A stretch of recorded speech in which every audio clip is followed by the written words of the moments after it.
imagination. What we see will defy explanation.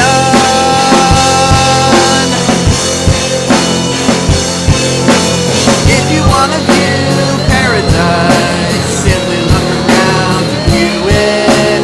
Anything you want to do it. If you wanna change the world, there's nothing to it. There is no life I know to compare with your imagination. Living there, you'll be free if you truly wish to be. There is no life I know to compare with your imagination. Living there, you'll be free if you truly wish to be. If you wanna view paradise, simply look around and view it. Anything you want to do it. If you wanna change the world, there's nothing to it.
Quone? 30, 31, 30. Quone? Now, I'm afraid I'm gonna have to challenge that. No, you don't have to challenge that. That's a word. That's a definite word. I am challenging. Clone. To clone something.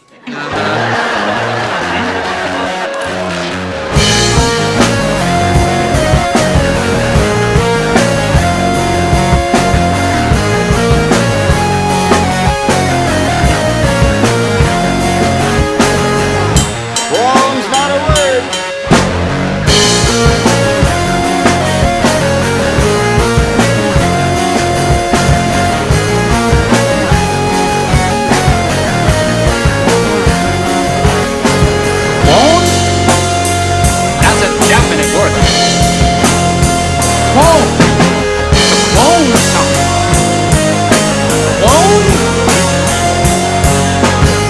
Well, I'm afraid I'm gonna have to challenge that.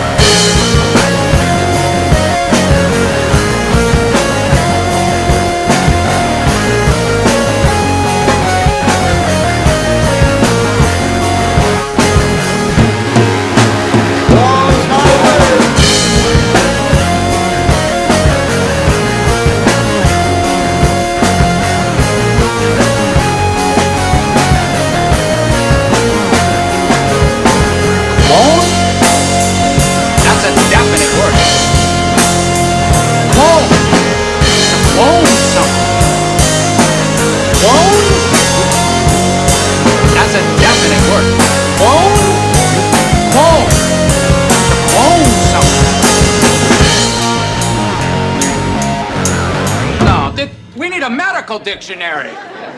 Like a patient gets different. In the immediate aftermath of 9/11, we did some things that were wrong. We did a whole lot of things that were right. We've taken control of the oil in the Middle East, the oil that we're talking about. Talking about the significance of the passage of time, right? The significance of the passage of time. So when you think about it, there is great significance to the passage of time in terms of what we need to do to lay these wires, what we need to do to create. We choose truth over facts.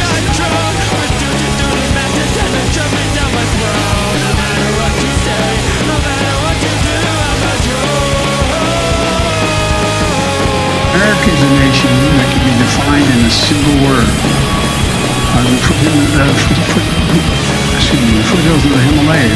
Television is what people are saying. We are fighting Satan himself. Journalists, ask them the question! Ask them!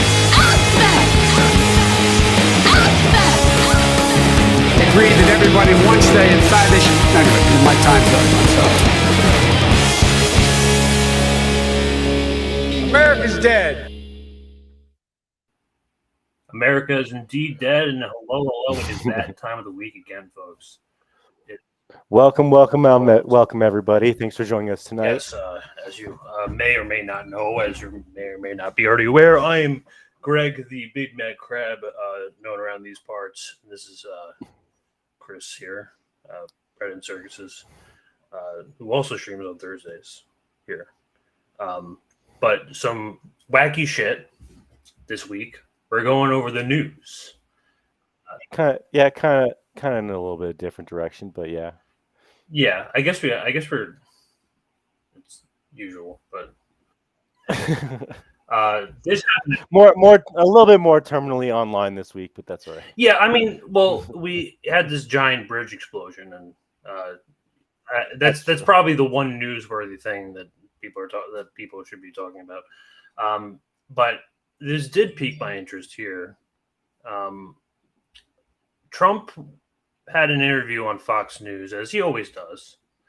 And he was asked specifically on the Russia and Ukraine question, right? Now, this is a man who was funding the Ukrainians, giving them Javelin missiles for years. This is his response.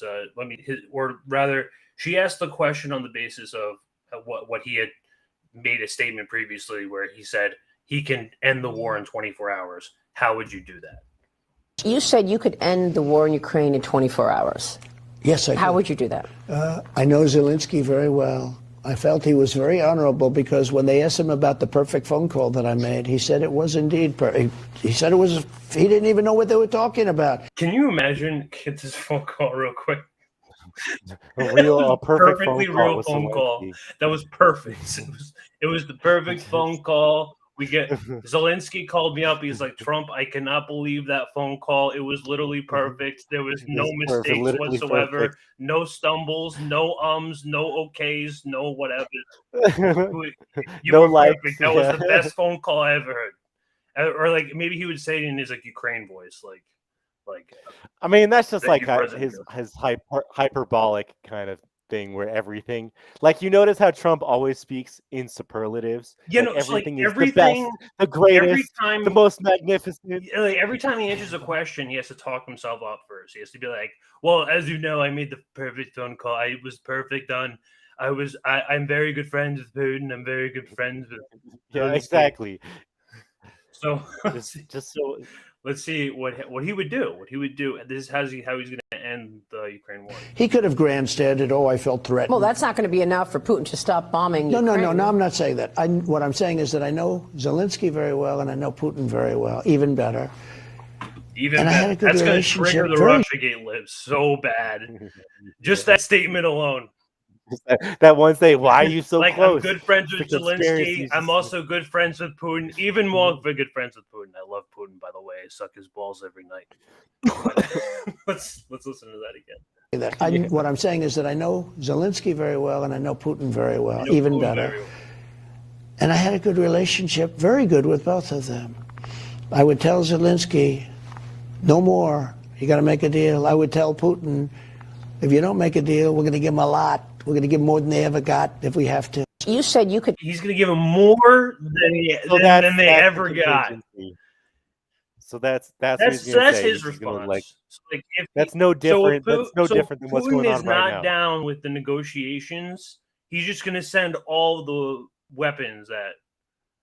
But that's already happening. Let's be honest, guys. We're already seeing. No, he's going to go back. We already saw it.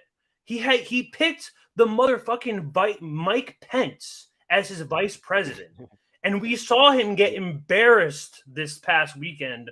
And everyone's talking about that too, about how he got absolutely fucking destroyed by Tucker Carlson. Carlson, yeah. And not my concern, Pence. So, at the end of the day, I feel like this guy, if he's saying that's his plan to get help and end the Ukraine war, that's what's happening right now. That's didn't we see that we just by what was the country? It was Poland. Was it Poland that we bought weapons back from, or some other country we bought weapons back from just to give them to Ukraine because we're so low on stockpiles? It's not even a joke. So the idea that Trump's going to go in there and be like, oh well, I'll just tell him we're going to send more shit. That's just him. It's ridiculous. Signaling to his Beltway bandit friends that their stock prices are going to continue to go up. Well, that's why I really wanted to ask this question. I mean, for all the people who are, let's be perfectly clear and honest. Are we actually looking at a lesser evil here? And pretty much every day, I become more and more convinced that I think even if Trump was president, I think the war I think it still would have started. Maybe. But I don't think they could have. I think they knew the optics were bad of that. I think that's why they knew that was a bad look. Personal tinfoil hat theory with especially what happened in 2020 with the jab roll on and everything is I think that stuff was probably supposed to happen during Hillary. And then the libs want to deny it. I think all that stuff was supposed to happen during Hillary, and so the way that things went down kind of went down the way that they weren't supposed to. That's exactly what it is. No, Trump basically just delayed all of the reaction. Yeah, I think we would have been at war in Ukraine freaking 3-4 years ago if Hillary had won, because with everything with Newland and fucking the Euromaidan, there's no real question in my head that in the way that they were ushering Hillary to kind of prop her up as president, it just seems to me that we were escalating things in a way that had Hillary become president, we would have had direct conflict with Russia at that point. I don't know, it just. Maybe that sounds like a tinfoil hat theory, but it just seems like everything got pushed back because of Trump. In terms of the war state, going to war in Ukraine, maybe you could argue the pandemic, but I'm not really trying to get there on YouTube. So. I mean, didn't he try to fucking assassinate what's his name? Well, he assassinated Soleimani. Yeah, exactly. So we fucking drone strike the guy who's responsible for getting freaking Taliban out of fucking Syria. It was more drones than Obama. It was more drones than Obama. The more I learn about Soleimani, it's crazy. He tried to throw a coup in Venezuela too. Yeah, the people who think that Trump did a solid and didn't I know the argument, well, technically he didn't start any new wars, but you have to understand how he still participated in a lot of really negative ways with the war machine. During his time, he was still giving the Nazis weapons in Ukraine. He was still fucking killing Soleimani. He was still doing all this terrible shit. So we need to fucking kind of make sure that we're looking through the right lens, understand that he's still part of the freaking war machine, That was ultimately my point. That's really where stuck, because at the end of the day, Trump is gonna go back to his handlers, which is Mike Pompeo, Mike Pence, John Bolton, all these motherfuckers who've been in the fucking war industry for years. And what do you think they're gonna say? They're going to say, no, Putin's a madman. Time for China. They're going to say the same thing Jamal Bowman's saying, and that's the progressive. That's the progressive that we have. The progressive that we have is saying that Putin's a madman. What the fuck do you think the Republican Party is going to say? Yeah, exactly. He's hanging out with Lindsey It's just- Graham at fucking who got booed. Like they know that he's. Yeah, remember? I Lindsey feel Graham like the other Trump day, he knows fucking that, like said, all these people are like disasters, and he's just playing off of that because he doesn't have a history. it's a sad comment because I remember him saying like a month ago or so, he was like, I'd end the Ukraine war in 24 hours. He said that. And if his strategy is like, we're just going to like continue to supply Ukraine and do a war of attrition, that's not a solution. That's not negotiating. That's doing the exact same thing. And that's like, wow, like I gave Trump too much credit, even on that little thing. I tried to be like, maybe he was being a little bit better with the war machine on this position. Nope, It's the same exact thing. And you don't like, you're kind of you kind of get the blinders on because again, he doesn't have that long history of corruption like John Bolton does. So, right. But you said the good point with like everybody he brought into his cabinet, like fucking Pompeo and Bolton, that it was like destined to happen, that he was going to freaking just do everything that the war state wanted him to do. Yeah. Again, I mean, it's about the administration. Is not just the president doesn't do anything. The president doesn't matter anyway. It doesn't even. It's stupid. Not when it comes to stuff like the war. Exactly. And I mean, it's important, and it's important to talk about because today, Ukraine happened to carry out another terrorist attack, and it is a terrorist attack because they carried out the second attack. Second time. The second time after Russia. I'm pretty sure. After I'm pretty sure Kit Clarenberg is running, like he did in like an article on like how British intelligence was involved in that too. Mm-hmm. So yeah, let's not get this wrong. When they say here that Moscow says Kiev used naval drones to hit the only road link, where do you think that those naval drones came from? They didn't make them. It's NATO's drones. Yeah, I know. That's just fucking everything. NATO drones. That Ukraine is not a country. You have to understand. I'm not saying that I'm saying that in terms of like policy and optics. Like NATO makes every decision they make. NATO interferes in all of their finance. We're fucking funding their government, like federal. Well, so I saw the same thing. Kind of talking more broadly on freaking Ben Norton's channel, Geopolitical Economy or whatever, where he was talking about how fucking all of Europe has turned into a U.S. vassal state. And it's the same thing in Ukraine, where it's like, at one point, do we supply them with so many hundreds of billions of dollars in weapons and aid and like doing all this stuff where it's like, you work for us now, like you're just going to do whatever we tell you to do. And so there's no, like, they don't really have any autonomy. Yeah, to pretend like this is like Ukraine intelligence doing this, or like this is like Kiev making this order, it's not. This is purely NATO and the West banding together, trying to. Who thinks that Zelensky would live through saying, you know what, it's time to negotiate with Russia? Zelensky's not even in his own country half the fucking time. He's traveling nobody all can over. possibly think He's doing photo shoots. He has like fucking gun to his head, fucking 24/7. Exactly. There's no question that like he's on borrowed time, and like I'm confident that like he can't make his own opinions, and that like as soon as he's like, nope, it's time to fucking give him Donbass, let him keep Crimea, take away all our coastline, and that's it. And like the U.S. is gonna be like, nope, that's unacceptable. Yeah. So let's. But what's crazy about this is like Russia repaired the bridge after fucking Ukraine blew it up the first time. Russia repaired it. They paid the money and fixed it. People were using it again. So the fact that they're still fucking doing it, and like people still wonder why Crimea wouldn't want to join Russia. Like what? Like it's not even a debate at this point. It's 97% vote. It's 90%. Yeah, it's 97%. And I'm gonna play a video later where like I'm gonna say like really when you look at the history, Crimea is not really part of Ukraine. It's technically not. It's technically not. It's not. It's technically not. It's technically Russia. If you really want to go back, I'll play that in a little bit. After the Cold War and fall of Russia, it went to. I'm gonna play the Dan Kovac video that explains it all. All right, if you got it, then we'll play it. Cool. Just a little background on this bridge. This is the second attack. Civilian bridge. And this bridge was like a freaking huge deal when Russia first annexed Crimea. Like this bridge was like one of the like shining achievements. This is where this is where they get all of their weaponry supplies. Like, this is like their main. Like they showed the map. Повторить, что произошедшее это очередной террористический акт киевского.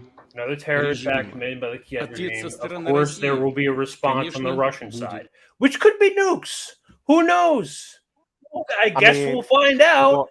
Well, it's only a matter of time. And, like, at what point is it going to be like, nope, instead of just taking Donbass, we're just going to take Kiev and call it a day? Like, at what point is U.S. That's what the U.S.'s endgame is, isn't it? To just wait for Russia to just turn Ukraine into no Ukraine. It's like that. Like what? Like I don't understand. Where's Putin go from there?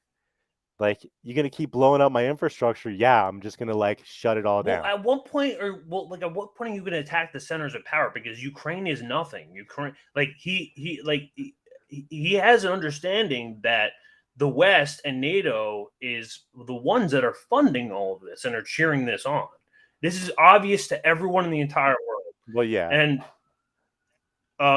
for Putin to have this level of patience. Now, remember, Crimea was getting bombed for 8 years. They were fucking begging for Putin to come in before he finally, in 2022, once the NATO started going on, he was like, okay, come on, guys.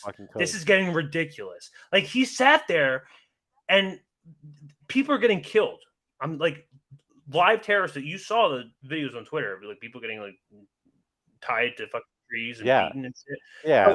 So this is happening. Ripped out of their car in a mostly ethnically Russian, technically Russia, and they're begging for a military response from Russia. And Putin sat there for 8 years, 2 Minsk Accords and a peace agreement. And there's people who want to generalize and say that there's like two sides to this. There's really not. It's not. Министерство обороны готовит соответствующее предложение.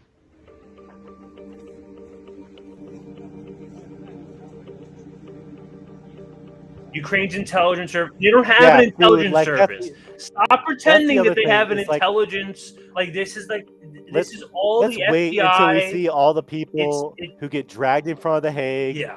Next fucking few years, this is all settled. Like this is gonna be really bad.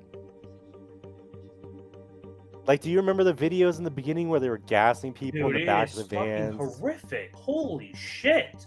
On a civilian bridge. Now, let me ask you. So, like, if you're an American taxpayer, at what point are you going to ask yourself, like, so they're running, like, this is the Ukrainian strike that disabled the road bridge. Well, this is another thing is like why I think our elections is bullshit is like you can't run a war like this and can't be running forever wars. Like if you just think about it from a kind of rational, pragmatic perspective and like even listen to freaking regular like commentators and pundits on establishment media, they all say the same thing is that like wars are not popular with people. Like, yes, there was like a surge after like freaking Iraq, but typically like wars are not popular and like people complaining about how their bills have gone up 50% in the last year, like going to the grocery store and stuff like that. Like nobody's trying to go to war. So the idea that Biden's getting elevated in this way doesn't make any sense. It doesn't make any sense to me. Like people fucking hate this shit. It doesn't make any sense to me how like the Democrats have any power. I don't know how brainwashed we are to think that this shit's acceptable. Like, and I think people are waking up a little bit, but like you can't make the same argument people were making with Afghanistan. I gotta be honest. In the beginning, when like in the very beginning, like March 2022, when this first started happening, like I didn't want to talk about it too much in public. Like I was like afraid of like pissing off like my liberal friends. Like I'm in New York, so I mean, you know, you got to be careful what you say. So like sometimes it depends on who you're with. Jeez. Like I got friends who are like not, you know, bullshit like that. But like I used to be like, I get it. You know, like you know, maybe there's two sides to this. Like the more and more information comes out, like we're 2 years into this, and now it's like we're like a year plus. there's so many red flags at this point. I don't see how you cannot see the sinister nature of what's ultimately taking place here. It's like all wars are based on lies, and Julian Assange told us that. So yep. Let me read a little bit of this here. So like coming in the middle of Crimea's tourism season, Monday strikes inflicted yet another blow to Putin's prestige in addition to creating formidable handles for the Russian war effort, built at a cost of $4 billion. Imagine losing that. Imagine all the money. Well, the Nord Stream imagine 2 if a was guy came up to you, he pickpocketed $4 billion from your pocket, and then he ran away with it. And then what are you gonna do? Dude, are you gonna nuke the fuck out of him, or are you gonna stay patient and do the what would Jesus do moment? And that doesn't include Nord Stream 2. That doesn't even include Nord Stream. That doesn't even include Nord Stream. Like, dude, that's you know, so like that's what I mean. At what point are they going to be like, nope, no, we're not just going to like take Donbass. Now it's like we're done. You know, and Yeah, then, it is going to be a freaking 10-year war. Is up to his. He is reaching. His Well, limit, and so that's why we're screaming what did they at the top of what our did lungs? they do? They recently didn't they recently do the thing to like widen or not conscription in Russia, but they did something to make it easier for people to get back into the armed service. Maybe if they were I don't know. I thought I remembered reading something where they are kind of like trying to increase. Well, I do know that the Russian government is actually handing out they're putting out flyers in Ukrainian. They're trying to recruit people. No. So what they'll do is like they'll in the battlefield they'll like place all like these Ukrainian posters that say like if you come here are the coordinates, come to this location, surrender your weapons, and we'll take care of you. We'll give you. I saw a video like that the other day where people are like, I'm pretty sure that was on Kim Iverson, but I don't remember. But like, this is actually true, and most of the time, like this is actually something that Russia is doing.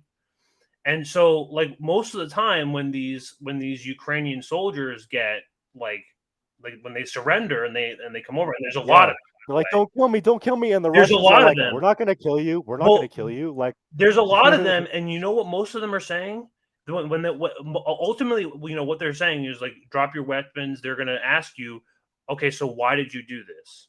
Why did you decide to do this? And you know what most of them say? They forced me to. So yeah, a lot of people we've seen those videos with the MPs throwing people. Even in the the civilians don't want this. They don't. No one is down for this. So the rail bridge, which sustained serious damage in October, remember the one in last year, was only lightly damaged on Monday's blast. Killed way more people, by the way.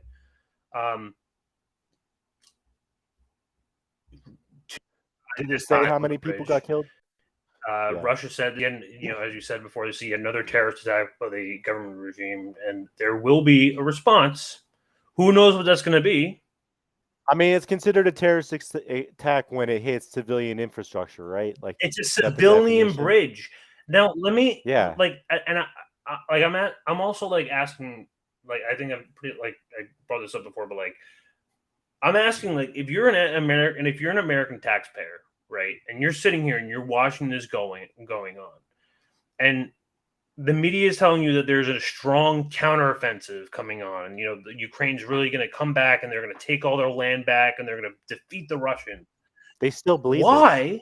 This. But then, why are they bombing Crimea? We're giving hundreds of billions of dollars, and they're blowing up a civilian bridge in Crimea that's nowhere near the counteroffensive. So why? Like why? So at what point are you going to ask yourself? What are they saying the motive is? So why are we attacking this civilian bridge in Crimea if this is nowhere near where the counteroffensive is? When are we going to ask this question? A lot of people just don't want to. I mean, what is America? I think they're kind of blind. America is America trying to say it's a false flag? They're not trying to say Russia. No. Ukraine went straight to the BBC, and I'll show it real quick. But okay. I wasn't trying to get ahead, but yeah, like, so it sounds like No, pretty nobody much. was trying to like point fingers at each other this time. I mean, no, there's still like also ongoing attacks on the Zaporizhzhia power plant as well, which is. I mean, like as you mentioned earlier, it is like one of the ways that they do a lot of shipping into Crimea. So ostensibly, like they're trying to blow up a supply line to stop Russia getting weapons into Crimea. Because they can hit the coast. What's on the coast? There was Mariupol, and what else? There's another. I think not Kharkiv, but there's some regions along the coast that they can hit from Crimea. So I don't want to get too in the weeds with that stuff. If you want to see somebody get in the weeds with that stuff, New Atlas is a great channel with Brian. Oh, New Atlas is great. But like it's too much. Like it's just too much for me. Moon of Alabama is really good with this too. But I do want to show that like in recent weeks, Kiev focused on destroying Russian weapon depots, command centers, and logistics, taking advantage of Storm Shadow and Scalp cruise missiles supplied by the UK and France that greatly extended its range. So, let's make this very clear. Russia's just picking up weapons. This is now. not Ukraine weapons. These are not Ukrainian decisions. This is purely the West acting on behalf of another country. And well, so we kind of talked about this the other week, didn't we? With so they're getting the F-16 soon, but they don't have anybody trained on F-16s. They don't. You can't train anyone on F-16s in 6 months. No, so it's impossible. So you can't even get a commercial and they're pilot not doing it in 6 months to fly an F-16. They're doing it in 2 months. Something like that. So, like, to think that somebody who has no training with an F-16 is going to do well against a professional Russian is like completely out of their mind. Because F-16s are almost 30-year-old aircraft.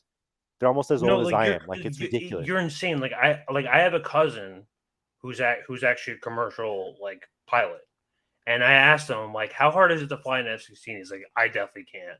And he's like, and he went to school for years, like pilot training. So I don't believe that any Ukrainian officers have to go through this American instruction manual and be like, oh, F-16, it's easy, just press these buttons. I think the school, assuming you've gone through all the schools to get to that point where you're flying planes, to fly an F-16 is like 18 months in America. Like, so after you're an officer, just to if you want to fly jets, is like 18 months in school. So to think that they can condense that down to fucking 2 months for the best of the best in Ukraine, like a bunch of Nazis, get the fuck out of here. Exactly. Like it's just wasting. And what I was saying before was you mentioned how who's taking the blame for this. Ukraine took the credit straight away. They were like, "Yep, it was up," and they went up and they called their friends over at the BBC. This happened right after. Wow. Shameless. Well, I'm assuming so they just have the BBC on speed dial, and they call them up hey, we just blew up the that's crazy. You want to do a quick story on it? Can I just do it? Lucy Gray, welcome to the programme. Sources in the Ukrainian security services have told the BBC that they carried out an attack on the Kerch bridge that links Crimea with Russia. The BBC has learnt that the Ukrainian Navy, together with the security... When are we going to stop pretending the Ukraine has a navy? It's the same thing with Nord Stream. Ukraine does not have a fucking navy. Are you insane? Just a bunch of NATO. it's Ukrainian. Well, it's the guys who are on the island. Remember the island in the beginning of the conflict where Russia took it over and it was 20 guys on an island. They all freaking surrendered immediately or something like that. There was and that's right before they had the goes to Kharkiv or something like that. Way in the beginning. This was a year ago. Yeah.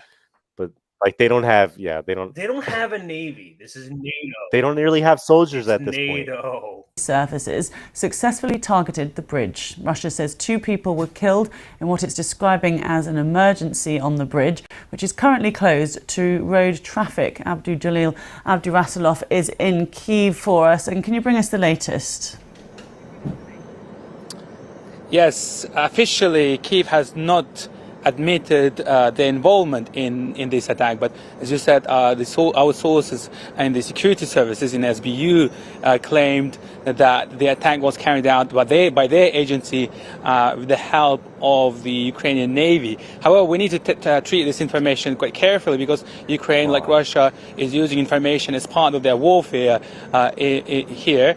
And this is quite a common practice that officially they rarely admit their roles in similar incidents. For example, the same bridge in Crimea was attacked last October, and Ukraine has officially admitted it just this month when Deputy Minister of Defense said that that was the first time when they tried to break Russia's logistics.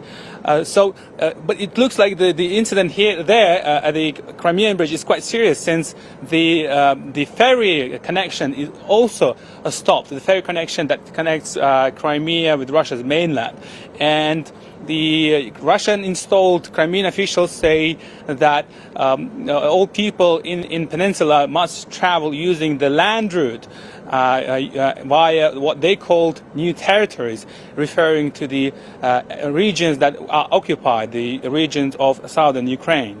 This bridge is important, isn't it? Not just symbolically because of it linking the Crimean Peninsula to Russia, but also logistically it's important too, isn't it?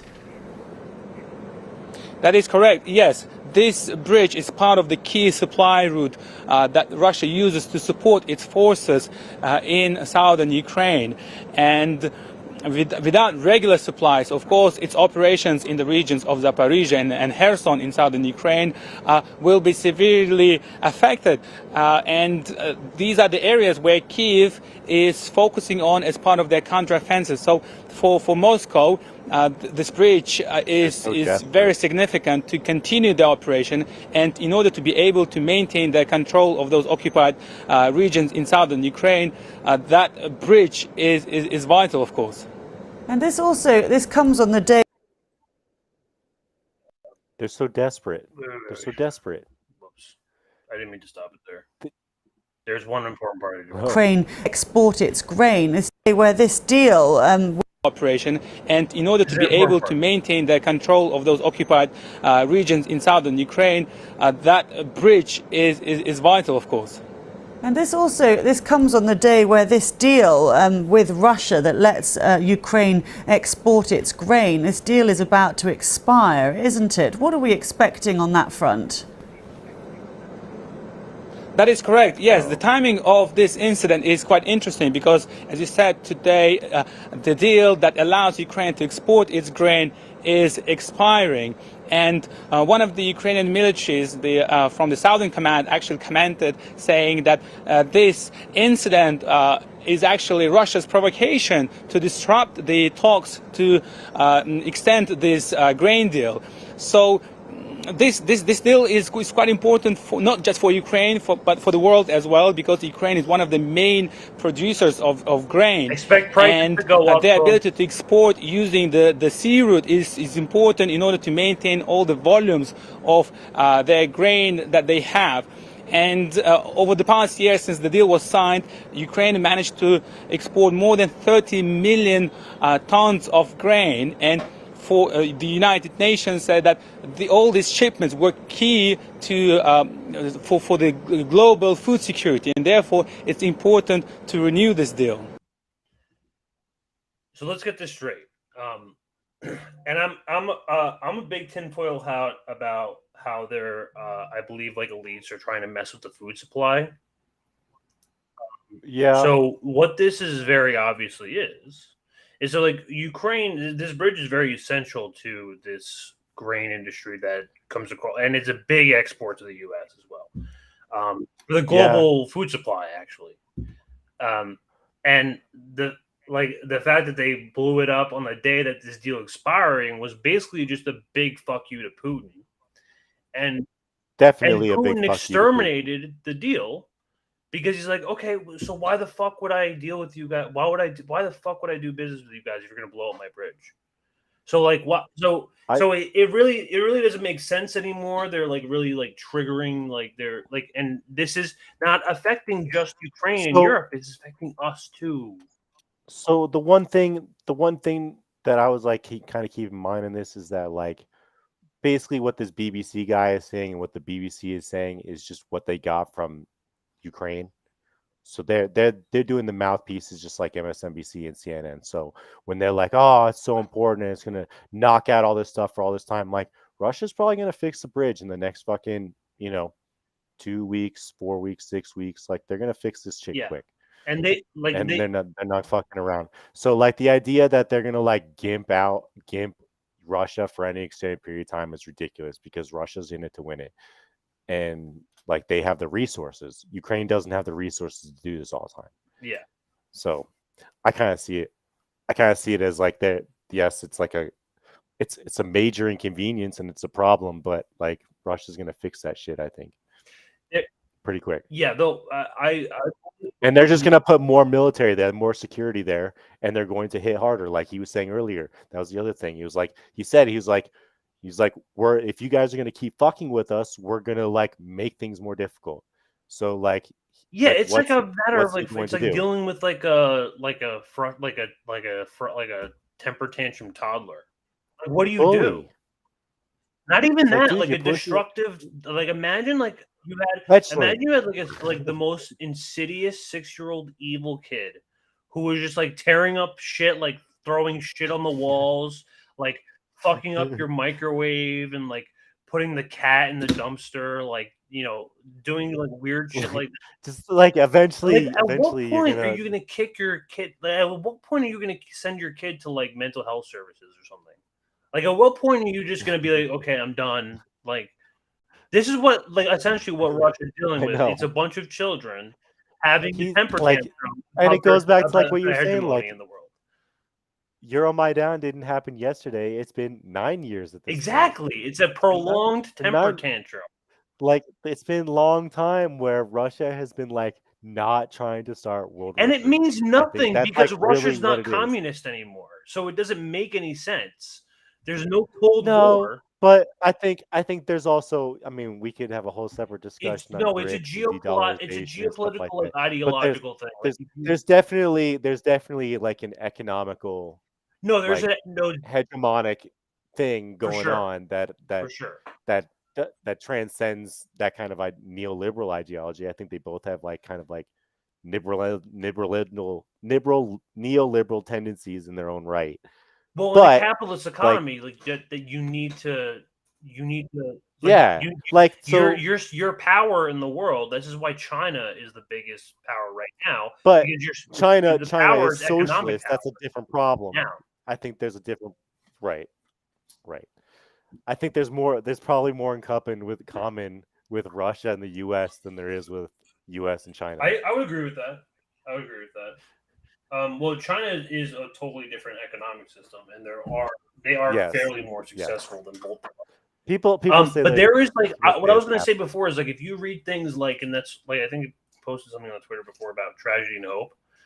The real juice of that is like really there's been like secret societies for like years who've been like really plotting this like thing against Russia about like kind of like setting it like China like as like their own Eastern imperial power on this coast, like kind of angling Russia into one corner.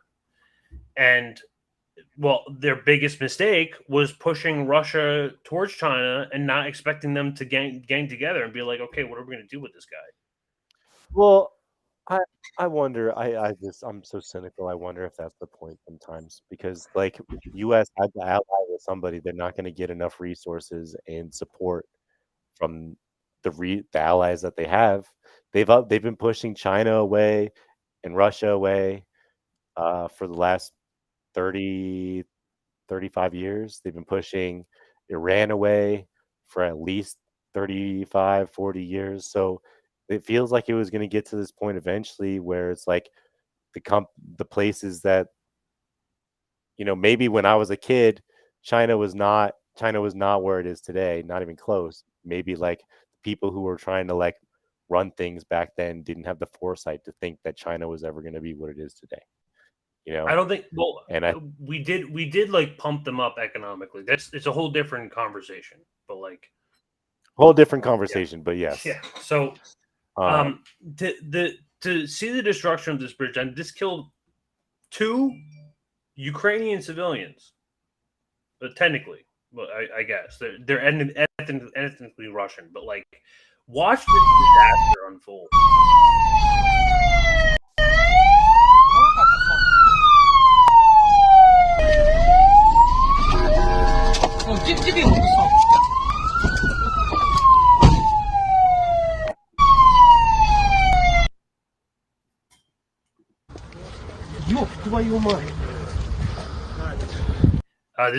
This is a little graphic. You can't really see it anyway. But car wreck or a shootout? These are the 2 people that died. So that is a daughter stuck in the front car of a window. You know why they're not helping? Because she's pinned there with shards of glass. Yeah, and she's stuck there. And if they take her out the wrong way, she's fucked. You have to get a specialist from the hospital to do that. So they're waiting for the hospital to come. Imagine this scenario. Imagine this fucking scenario. Imagine this scenario. You just got into a horrific bomb car accident. You are stuck in the car. You are stuck with shards in your of glass in your body in the front window of your car. Meanwhile, you know who's sitting behind you? Your 2 dead parents, and you're sitting there waiting for the hospital to arrive. How fucking horrific of a scene. And that's what your tax dollars are going to. And why would you want to send that message? It is. I know war is not pretty, but it's. But why are we attacking civilian bridges? Is the point? Why are we attacking civilian infrastructure? This is terrorism. It is terrorism. It is a terrorist How can you argue act. that this is like Russia's fault? Like, how can No, they're taking full credit. I mean, know that they took credit. Well, what I mean is how can you be telegrams that pretty much confirmed it. No. You know. What I mean is, how can you be that liberal who like agrees that we need to be in Ukraine and that like we are okay with supporting a country that does these things, and then like see a video like this and still think that that's okay? Yeah, it's really bad.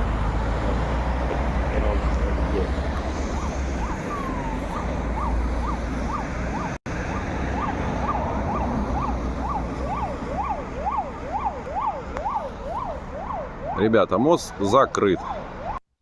Yeah, so that was just some video of I think the aftermath and ultimately what happened. It is horrific, graphic scene, and I feel really bad for that girl. She's gonna live with she's gonna live with a world of trauma. Can you imagine that?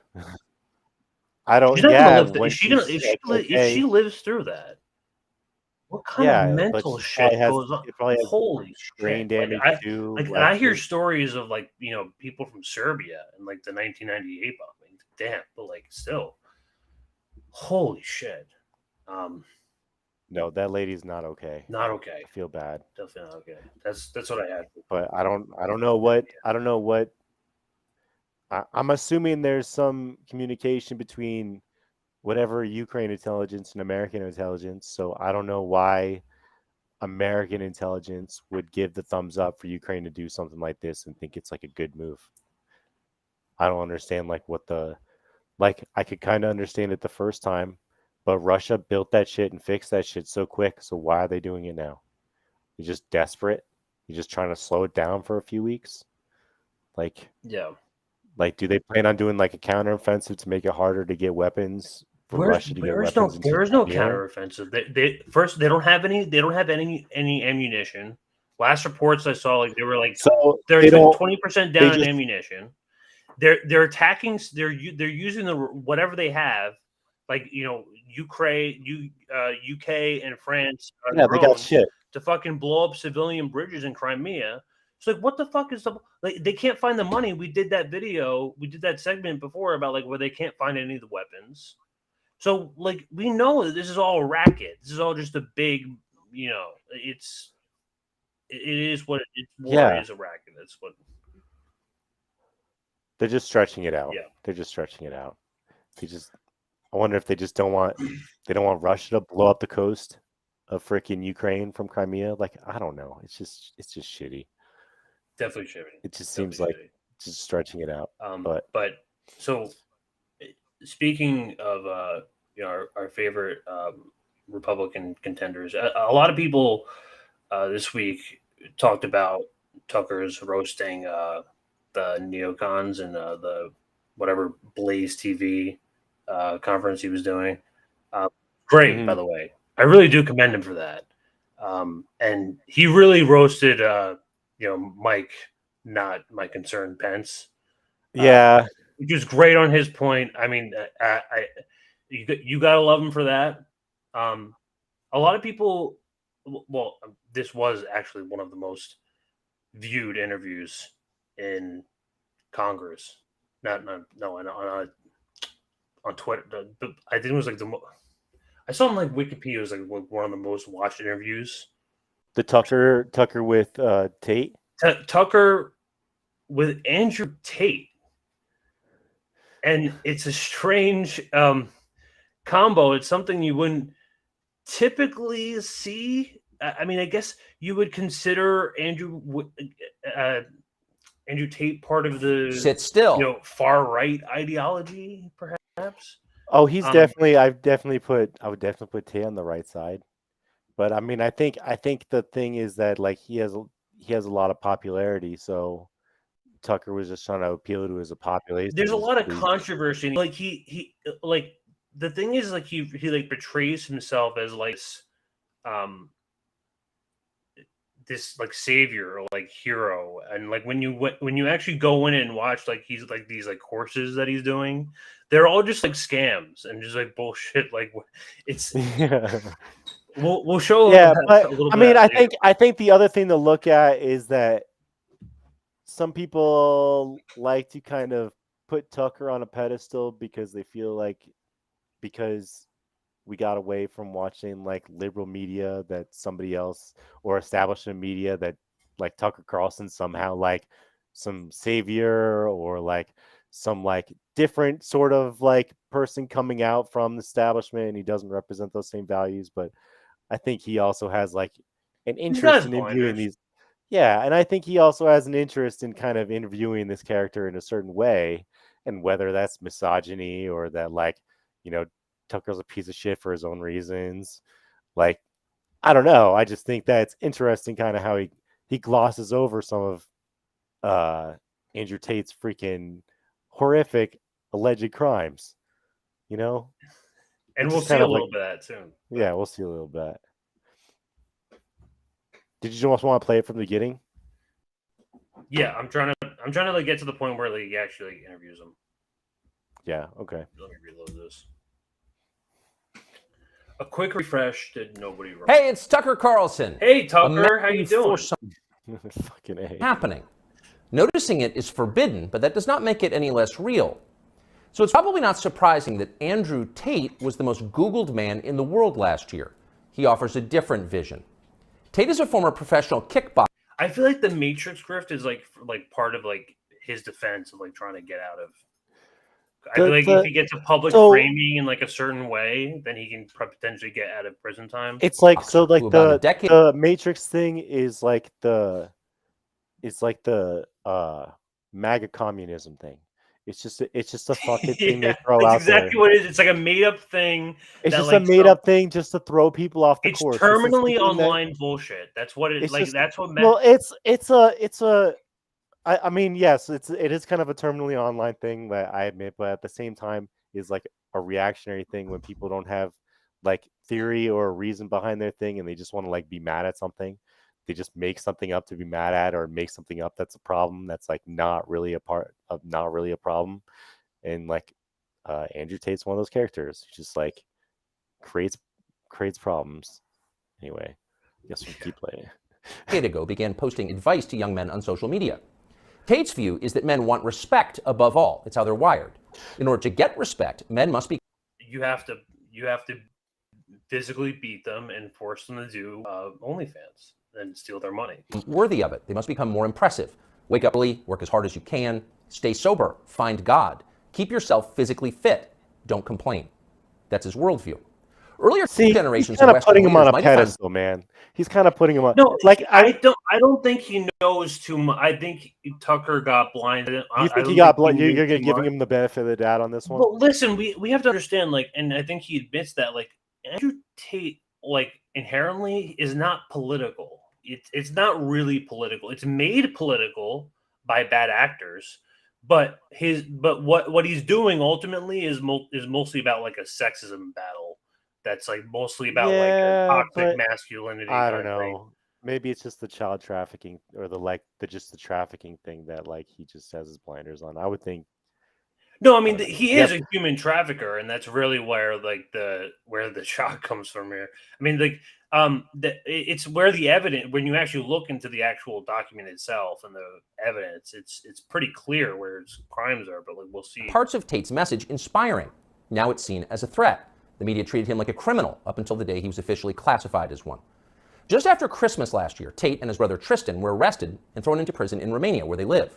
The Tates were held without charges for 3 months, very likely with the encouragement of the British and American governments. In June, they were charged with human trafficking. They're now under house arrest until their trial. Are the Tates guilty of human trafficking? Lawyers, but it's worth noting that as of today, not a single woman has come forward to say that she was kidnapped or imprisoned or moved across international borders against her will by Andrew or Tristan Tate. I just want to say thank you, Nicole. Yeah, thank you for the 10. You're very nice. Appreciate it. It's also true that in some ways, the charges against the Tates seem inevitable, like they were always going to happen. Accusing a man of a sex crime is the fastest possible way to discredit what he's saying. Days after WikiLeaks revealed that the U.S. government had been spying on its allies. Like, that is too much. I just have to say that's Tucker Carlson kind of no, like that pissed me off. Showing his whole ass a little bit there. Like I think he's kind of like a little bit of a misogynist. I think people give him a little bit too much credit, and sometimes he kind of like shows himself in these ways. Like I know he gets away with speaking his mind and having his own opinion on things, but by virtue of him getting away with having his own opinions, you kind of see him kind of exposing himself at times and stuff like this. It's like, damn, dude. Yeah, I wouldn't put him in the same camp. Like that's not.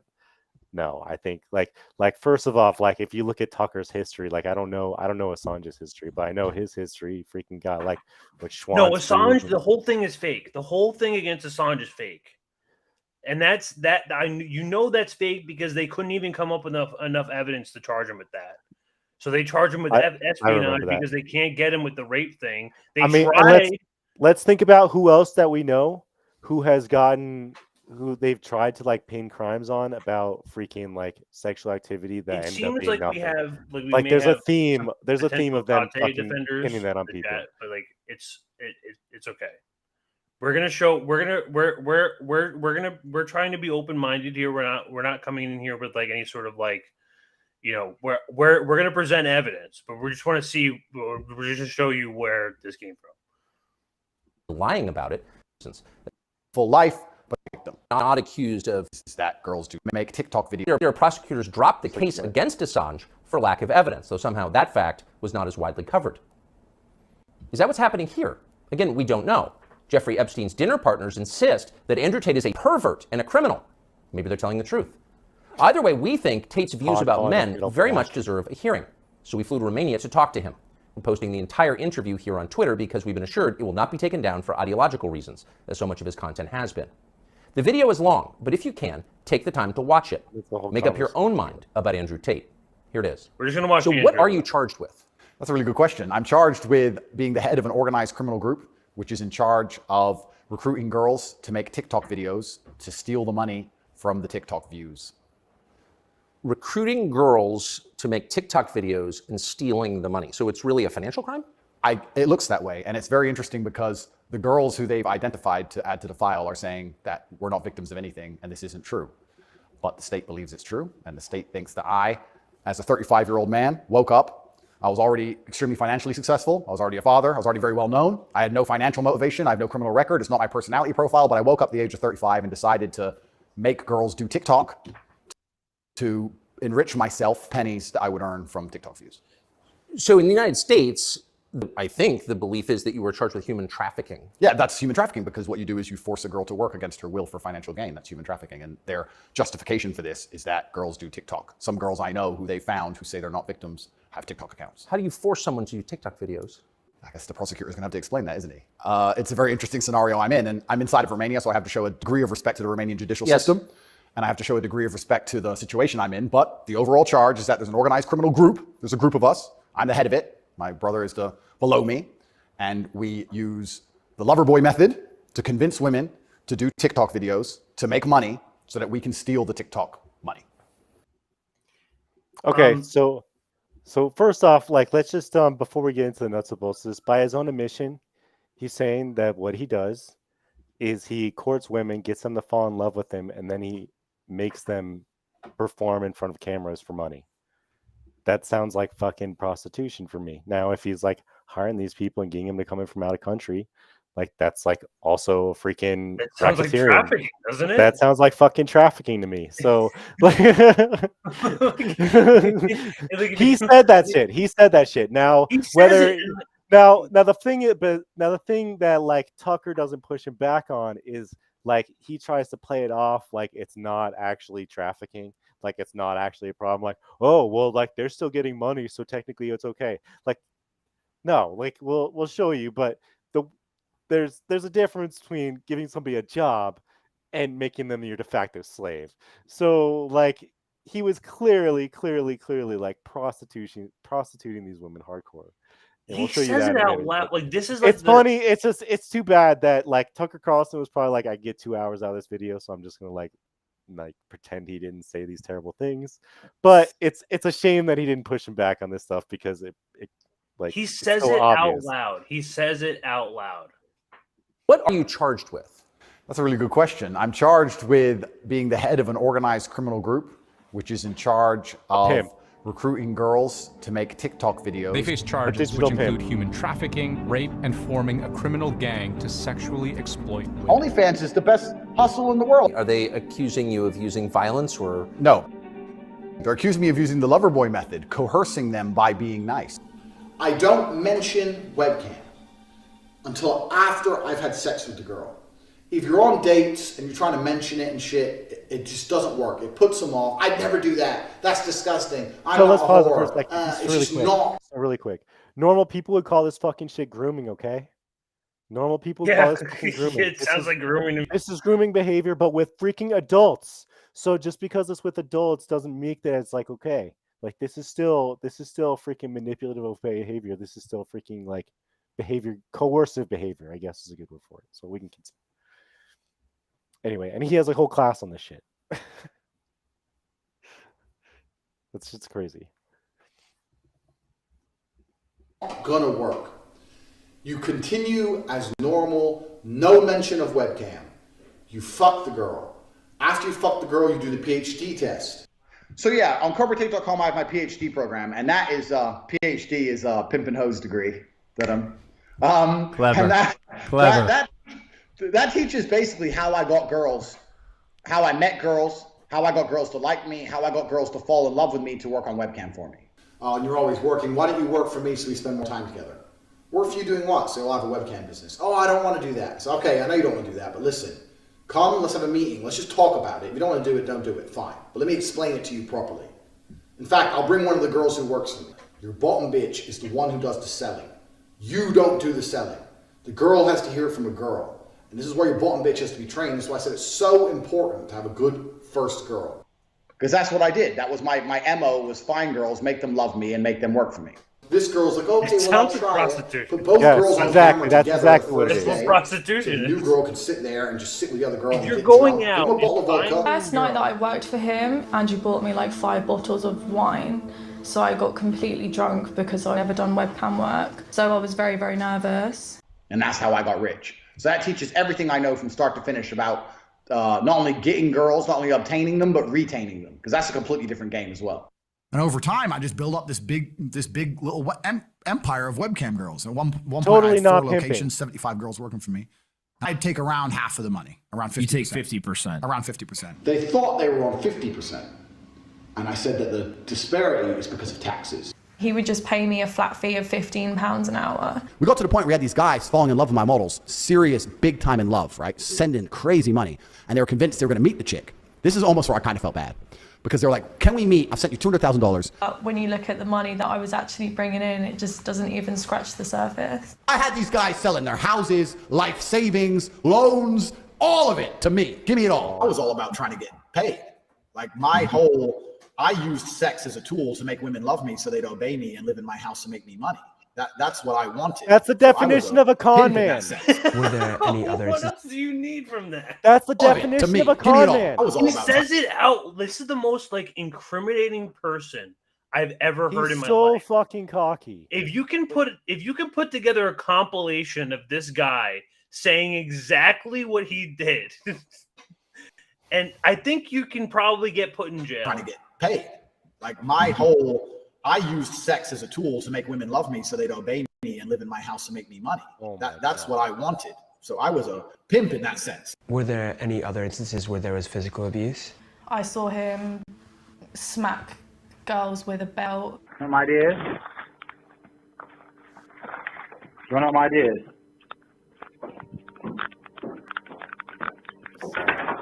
That's right, lock the door, you knew I was going to beat the out of you. If you behaved, I wouldn't have to hit you, would I? You don't. Get out. You can't stay in there forever. Once again, this is an IQ test, right? Because any guy who's bad with women would look at it and go, Tate's a woman beater. I say it. Look at the camera. This is what happens, you don't listen. Look at the camera. Why are you getting hit? Why are you getting beaten? You don't listen. No physical violence. Do as I say. Any man who's actually a G, who's been around a little bit, would look at the video and go, man, she loved it. This is a pimp. He's a The pimp. media machine, they'd call up ex-girlfriends and say, if you have anything bad to say about Andrew, we can pay you $50,000 for the story. And they tried very hard. They didn't find any evidence of anything. And I had gone to the shower, I came back and I noticed he was, like, I saw him raping her. And, People say, why did you live in Romania? And I explain my 5 reasons. One of them is the Me Too era. They go, oh, well, you're a rapist. I say, no, I'm not a fucking rapist. But I like the idea of being able to just say, to do what I want. I like being free. And of course, they don't go out. They're not allowed out. You stay in the house. Because I'm not particularly. Yeah, that sounds like imprisonment. What would you say? Impressed sounds by like what slave he's shit. done on the sex business front. It Let's seems to me pause a bit it for a on, second. Okay, if Jordan Peterson is giving you fucking issues on your shit, Yeah, it's done, man. if Jordan Peterson is like, listen, your opinions are a little problematic, like you've got, come on, where's the bar? That's just crazy to me. Like he's trying to be the most polite person possible about calling him a piece of shit. Like listen to him. It's so fucking sad. Jordan Peterson of all people. They go, oh, well, you're a rapist. I say, no, I'm not a fucking rapist. But I like the idea of being able to just say, what he's done. The house. Because I'm not particularly, what would you say, impressed by what he's done. He's watching his words so carefully because he's trying to be so polite because they share a lot of the same audience. Yeah, it's true. It's unfortunate. To publicly denounce him. Thank you again, Nicole. Thank you again, Nicole. It's so nice of you. I've heard you're very nice, Nicole. God bless you. Appreciate you. We appreciate you. Another $10 from Nicole. It's so hard to listen to Andre. He's a pimp con. Andrew, he's a pimp con, yet he afforded free speech as he should.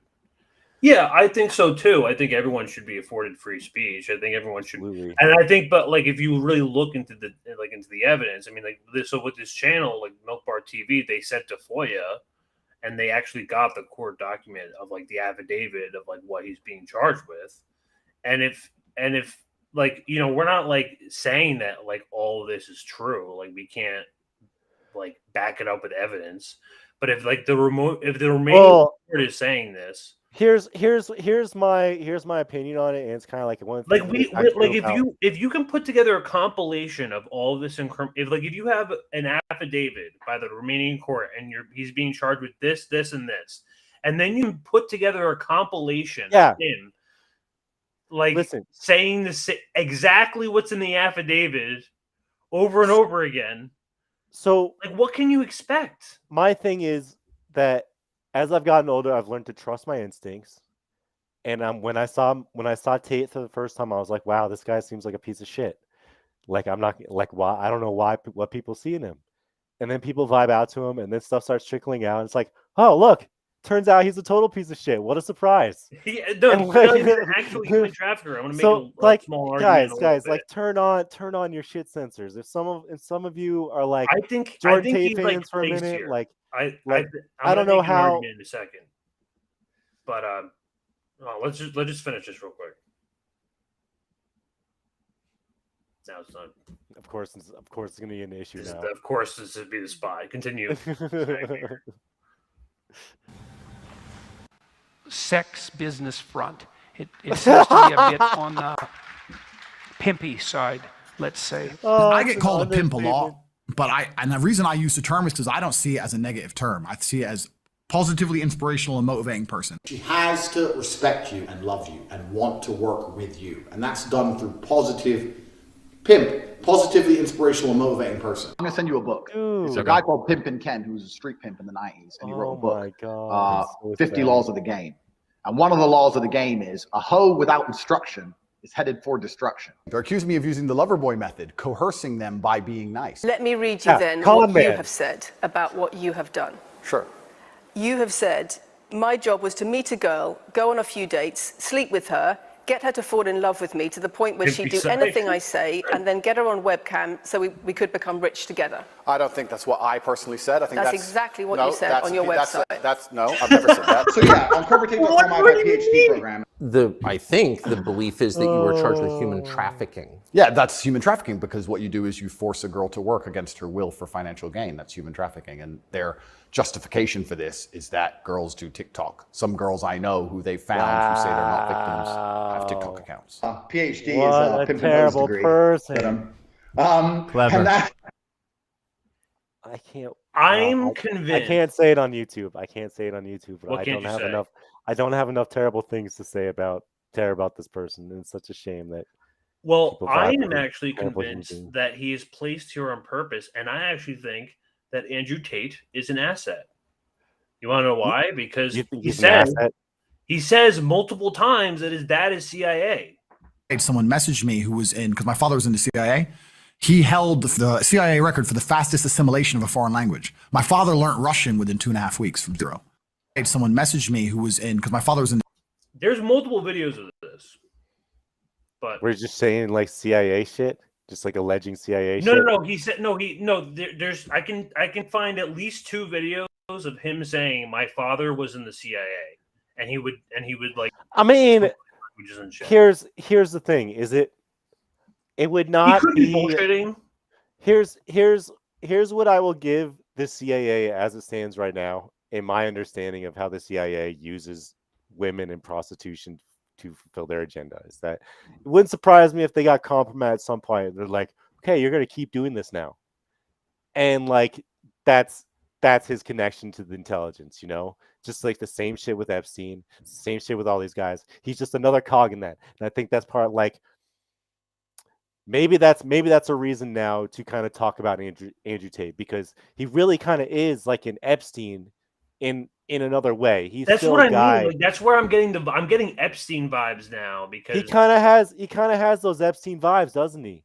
Like, yes, it's not really children by the time it's not he's, children like, per se. putting them on off OnlyFans, as far as we know. Yeah, it's like the Voss shit. That's a good point too. Like, it's just kind of like that vibe you get from these people who pretend to be alpha male, and it's like, here's the second video.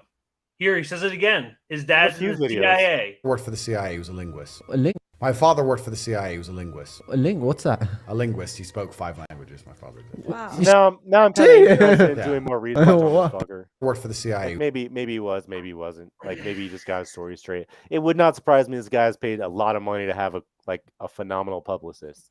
Because if Andrew Tate is indeed an asset or an op, then like he has handlers every step of the way, which like we already know, we can already tell that like, thank you again, Nicole. You're being so generous. But We're but ran through it too. I'm losing my We're train of thought. But trying. like he's so like I just think that there's so many steps of the way where He's I would half think UK, that half American. That's why he has everything that is weird like accent. massaged with his image.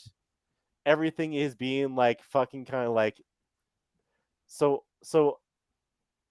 I don't know whether I believe this story with his dad being something like the CIA. That sounds like a story that he could just been fed to him and like he's just like internalized it, because it's definitely to me that he has no problem lying to himself.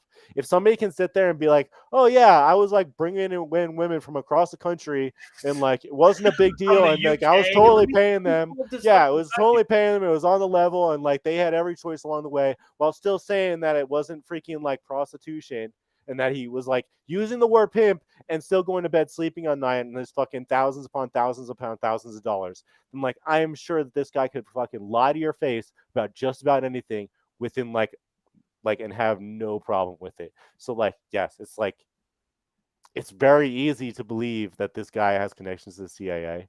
We can see how the CIA works with women trafficking to pursue their agenda, and kind of like we understand how it fits with the like deep state and intelligence. But I also know that Andrew Tate is an enormous fucking liar, and he'll do whatever it takes to just pursue money, you know. And if that's part of the image, whatever, that's like a whole conversation in itself. So that's kind of how I see it. I would have to look a lot more deeper to see if he really is like CIA, if that even isn't easily accessible. You know, if you want to put on your tinfoil hat, you can. But here's another super. We're having a great night. God, thanks, guys. Again, on Dr. Nick Rivera, $2. Thanks to Cole, and thanks to everyone super here. generous. Yeah. He does specifically say at one point that there was no physical violence accused. Like he was not accused of physical violence. I'm not sure if you like remember that perfectly. Hey, yeah. No, I do. I certainly had some days less happy than others. Trafficking is when you convince a woman to do something she doesn't want to do for financial gain. And there's different methods you can do that. You can do that through force, and you can also do that through emotional coercion. I think most people, just speaking from the American perspective, most people believe that human trafficking is effectively slavery, selling human beings. That's what I believe as well. Absolutely. And this is the thing that's so interesting when you finally end up the enemy of the matrix. See, this is the mental gymnastics. Okay, as a weapon to punish. This is the mental gymnastics. This is what I was saying, where he like tells himself what his own definition of what prostitution is, so he can like go to sleep at night and like pay these women next to nothing to get them to work for him. So like he'll have a woman make fucking $250,000 for him in a month, and then he'll be like, "Oh yeah, here's $15 an hour," and sometimes convince himself less than that. Sometimes listen. Look, like together with the defendants Lana Radu and George Arnett, by exerting physical violence and psychological coercion resulting from actions of intimidation, surveillance, control, invoking false debts, and they provided shelter. This is with multiple women. This isn't one woman. Multiple women at the same kind of thing. They felt They for the transported same her from the UK together with the aim of sexually exploiting her and forcing her to engage in pornographic activities. Yeah, and they were all like this, where it was all the kind of thing where he said the lover boy thing, but that's actually the definition of a con man. Where you get like a woman to fall in love with you, and with the assumption that they're gonna be a couple or there's like love there, and then you use it for financial gain, and then keep them in your employ and steal money from them. That's like not a love relationship. That's like a financial relationship. That's like a con. Well, let's listen to Andrew Tate's He has this on his website. You can go on that Cobra Tate website. Is this your PhD program? PhD program. Want to talk a little bit about that? So yeah, on cobratate.com I have my PhD program, and that is PhD is pimp and hose that I'm clever. And Clever. That teaches basically how I got girls, how I met girls, how I got girls to like me, how I got girls to fall in love with me to work on webcam for me. Because that's what I did. That was my MO, was find girls, make them love me, and make them work for me. And that's how I got rich. So that teaches everything I know from start to finish about not only getting girls, not only obtaining them, but retaining them. Because that's a completely different game as well. Mm-hmm. So I teach everything I know in there. Is this your PhD program? PhD program. That's right. And that's on cobratate.com. I'll fucking plug him. You guys go and look at his fucking alpha Just male. type it in the chat. Just type it in the chat. Let's see a little bit of Andrew Tate's also an OnlyFans business. For the last 2 to 3 years, I've been making exclusive, brought to you by Heidi Brones. God bless his account. It'd be a shame if Andrew Tate's OnlyFans course was posted on Twitter. That webcam stuff is irrelevant. Too old. Fans from its inception all the way up till now. And the reason I started this course is because a lot of people have been asking me, Tate, how do you get girls to work for you on OnlyFans? Why would a girl work for you and not decide to do it by themselves? So we're going to handle all these issues. I'm going to tell you exactly how you as a man can make money with OnlyFans. Because these girls are making millions and millions of dollars. It's absolutely crazy. So there's going to be a few different scenarios. How do you make your girlfriend work on OnlyFans? What if you don't have a girl, want to get fresh girls to work on OnlyFans, etc., etc. We're going to handle them all. First things first, the reason women need a man to do OnlyFans is the same reason a woman need a man to do anything. This sounds like Pimpin' 101, is it not? Dude, it's yes. This is not Pimpin' 101. Not only that, but like the fact that like he's so misogynist, he's such a fucking asshole. Like, why wouldn't anybody with That's the size of point. I mean, like, he's a parody why of fucking himself. like punch him in the face? Like, dude, you can't just like. You're not supposed to just. Well, that's talk why you gotta about laugh. He's funny. I think. Like, I think. It's I mean, funny. and maybe that's why people think he's freaking like an op because he's a caricature. That's why I think he's. Like, Yeah, I think he's a character. That's why I think he's placed here. I mean, but like that's my tinfoil hat. So. I don't know how much you want to like play of this. I don't know how much you want to learn to be. So OnlyFans is the greatest hustle. It's just in the like world. he's putting the words out. It's just Absolutely free content, photos which you produce for free that you can sell at a premium in real time to anyone all around the world. And all you need to do to get started is get a phone. It's like the best business ever. If men had a chance at a business like this, it would be incredible, but most men don't. If you're a man, you want to start a business, you have to go find product, buy product, get a warehouse, pay tax, start a website, try and sell some with a small margin, pay your taxes, all this garbage. Women don't have to do that. Women just have to go snap money. But women are so lazy and so incompetent, they still, even with the greatest hustle in the world, can't fathom out how to make money. Whereas I can come along and say, look, do this, do this, do this, and they'll obey my instructions and they'll become good. If you bought this, you already know my credentials, but if you don't know my credentials, you can see here 2 screenshots of some of the girls who work for me. My girls. So I guess pause it for 1 second. I just like, okay, what I think is kind of people are missing about this or are willing to try to kind of like compartmentalize is this is what a digital pimp looks like. Okay.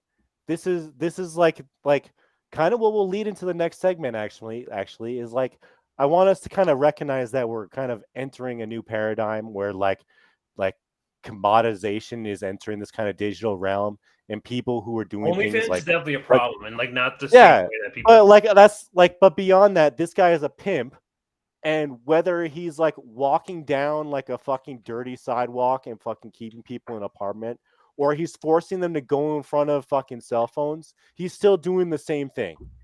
Okay. And we as like intelligent people who are kind of aware of the technocracy and see how things are going, we need to pay attention to how somebody is exploiting, how like there hasn't been any brakes put on this kind of system yet.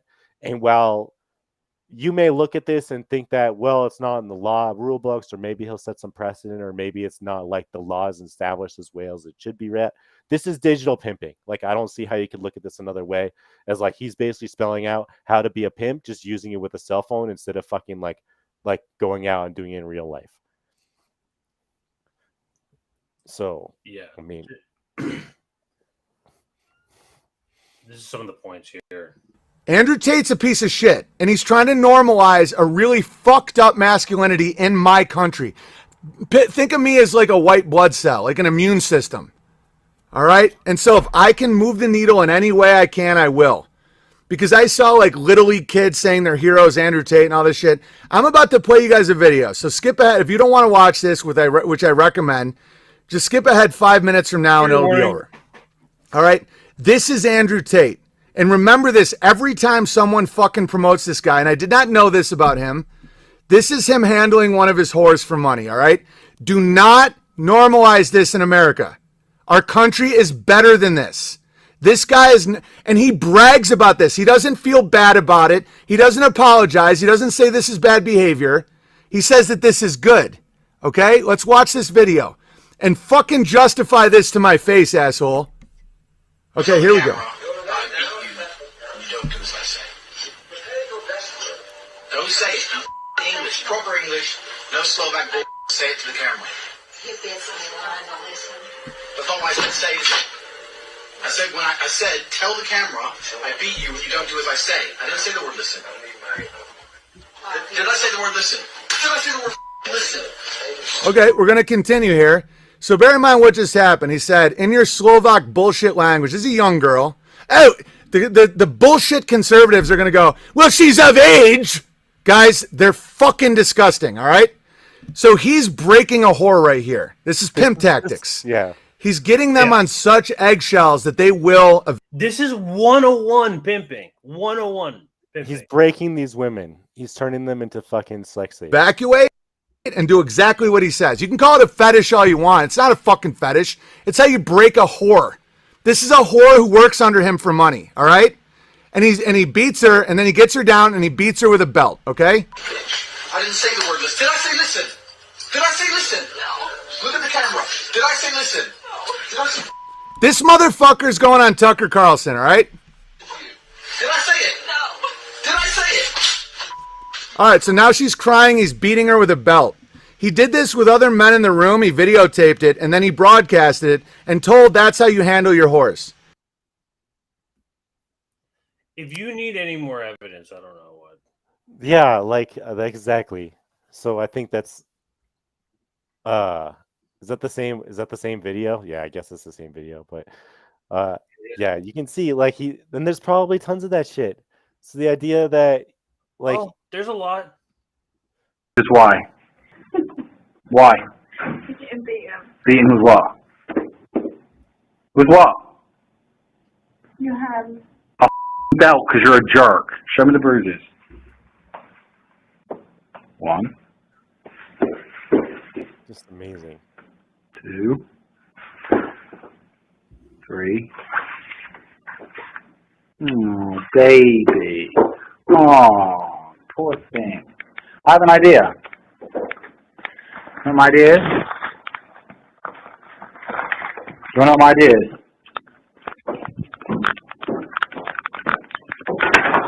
That's right, lock the door, you knew I was going to beat the out of you. If you behaved, I wouldn't have to hit you, would I? You don't. Get out. You can't stay in there forever. Fucking awful human being. Yeah. I'm trying to find the point where he actually like says like that line. A very logical conversation has said, we're 2 military-aged men in very good physical condition. If we die of this, the world's over. If they can kill us, it's zombie apocalypse. It's like, no, I didn't. So why are we going to live in fear? So we found the only 2 countries that were open, which were Sweden and Belarus. We had just been to Belarus. This is before the Ukraine war. We'd just been there. He does talk about Ukraine for a little bit. It's a little interesting, but he just breaks it down to that fucking Matrix bullshit again.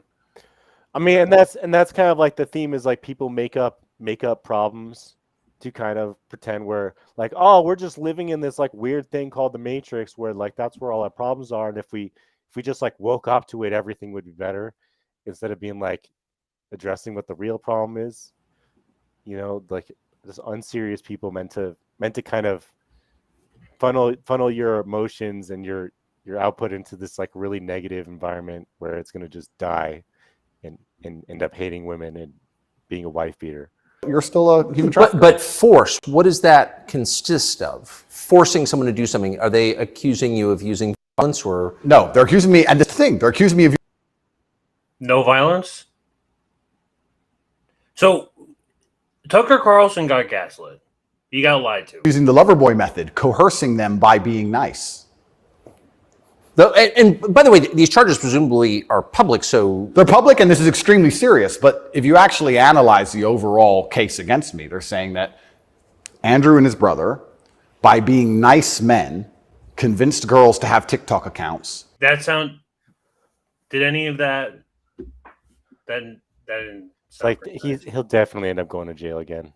He's going to jail. Like every like criminal lawyer like I watch on YouTube, he's like these charges are sealed tight. It's just unfortunate he's on tape admitting it, dude. You can't get any look worse. up to this guy. How do we end up in a situation? I think the CIA puts him here, and that's my That's my opinion. You think he just artificially got elevated? You don't think he just had like? That's what all these people were. What do you think Jim Morrison was, dude? You don't think it's just like an aesthetic? Like maybe they I'm just gonna. fucking have a vibe. I plan. Right time. I plan on like eventually doing like a video on like doing like exposing kind of like a lot of the '60s like stars like Frank Zappa and Jim Morrison. Like Jim Morrison, for instance, like if you read his autobiography, like he has no experience in music whatsoever. Like the most he's done was like a couple of like writings, right? He finds Ray at like at his film college and just starts a band with a bunch of like Ray's pretty much the only one who like knows what he's doing. Jim never writing songs ever, right, in his entire life. Never should have been a rock star. His dad was in the ship of the Gulf of Tonkin shooting. That's crazy. There's pictures of Jim Morrison and his dad in the Gulf of Tonkin.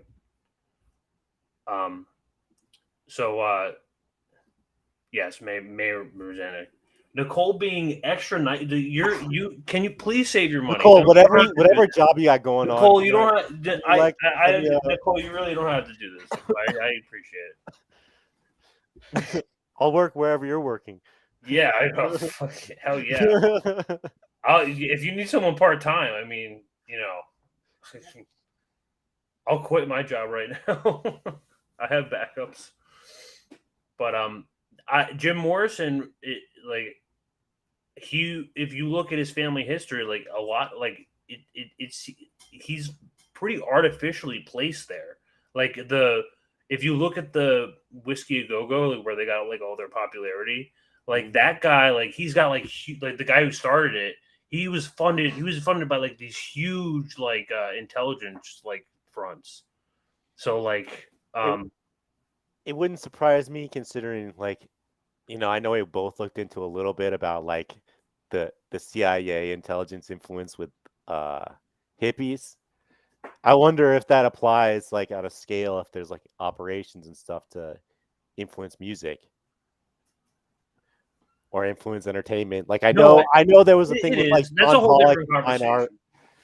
Yeah, but it definitely is. There's people there. Don't get it wrong at all. There are celebrities and there's like cultural stars who are artificially and like manufactured from the start. And like there's a reason why this guy was the most Googled man on earth at some point.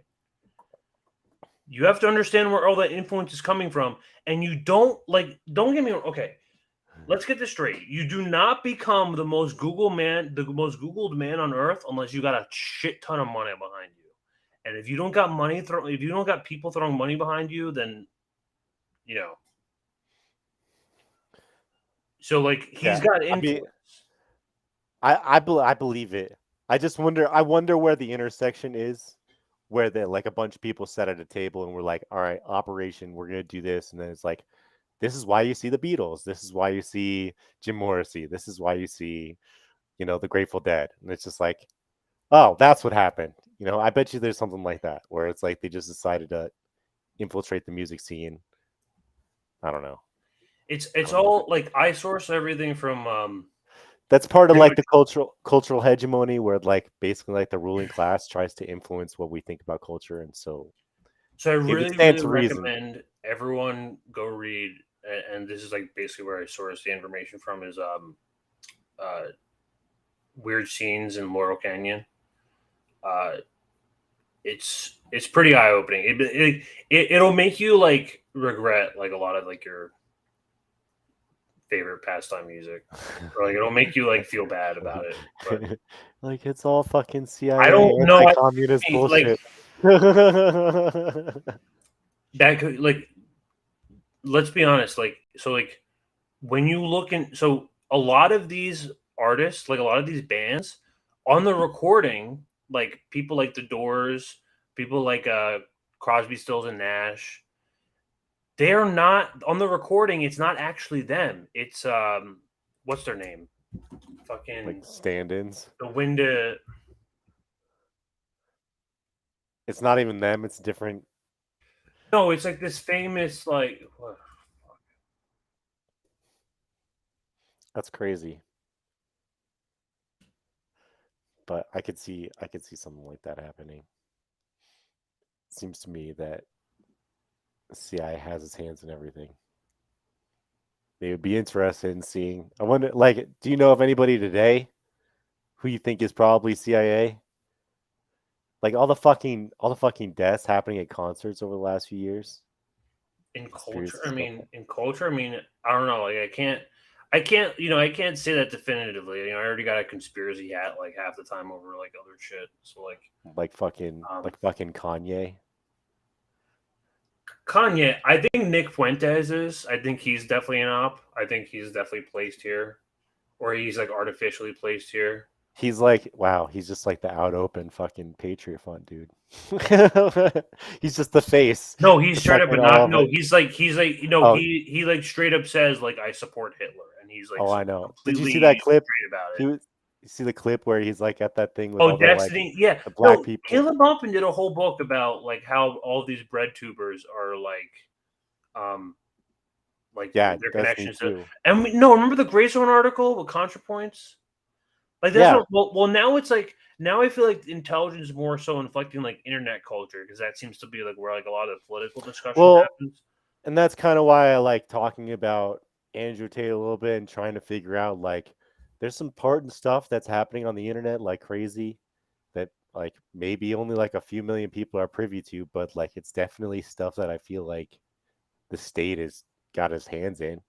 You know, we got people thinking that Andrew Tate might be an asset and he's got connections and like I don't know, I just wonder how much of it is really set up as fucking ops all the time and we're just being fucked with 24/7. Then people make the joke, oh yeah, like there's really like an FBI agent sitting behind a desk all day. Like, yeah, probably.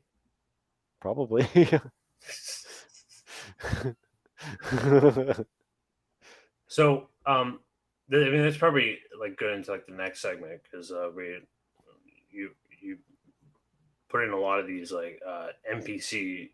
There's this new trend. Well, so I think this is weird because it's like a new trend going on, and like I think it's going to speak more and less so to us because we more see through it, but kind of what it's setting up for future generations, especially anybody who has kids. I think should be like concerned about this because any kid's going to have a fucking cell phone and going to be able to have access to this stuff. And just anyway, we'll play it and then we'll go from there.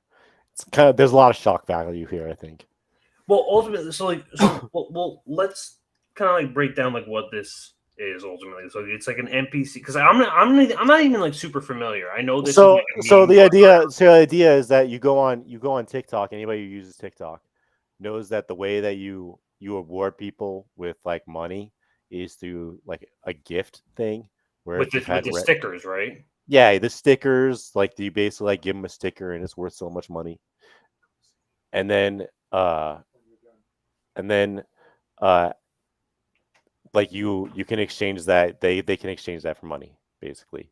So yeah, I saw they're making like thousands. So. Yeah, so the different stickers, they do different things. And then I guess they've learned to monetize it, but it made its way onto freaking Twitter. And like people are wondering what the fuck, and it's been kind of like in my head the last couple of days, and I think it represents a new genre of the same thing that we've been seeing for a long time, and I think it like evokes like a weird. It's unsettling. Let's just like play some of it, and then we'll go from there. Like if anybody's played like a game like Skyrim or Morrowind or anything like that, just think in your head like an NPC, and then you like understand like what's going on. No, I'm trying to understand how this started and why. Is So it because it is? I think it's partly people are trying to. So that's another thing is that when you're watching these, think about who's the person on the other end, the thousands or hundreds of thousands of people or tens of thousands of people behind a fucking glow screen who are donating these little gifts that have like a dollar value or like a penny value, whatever, to these people. Like they're doing it by the thousands, and think about those kind of people, they're attracting while this stuff's happening. And it's like a kind of like a scary thing to think about. That's why like this seems like a new like era of like. It's definitely like transhumanism. a anime. I think weeb crowd, like people who are like incel, scared to go outside.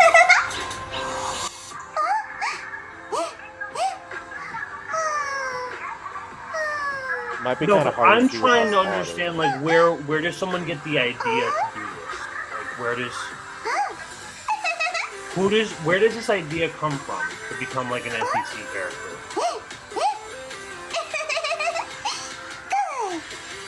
Good thing to think about. who thought about that? It's fucking weird, man. It's fucking weird. Like who decided that, and who decided that's the thing where it comes back to, is this like a fetish? And like I wondered if the person behind the screen is just like somebody who wants to like control women, and they're like, oh, you mean I can give them this gift and they'll do this thing? It's the same thing as putting a woman on a stripper pole and throwing them bills and they dance for you. Okay, this one is scary. This one looks like a robot.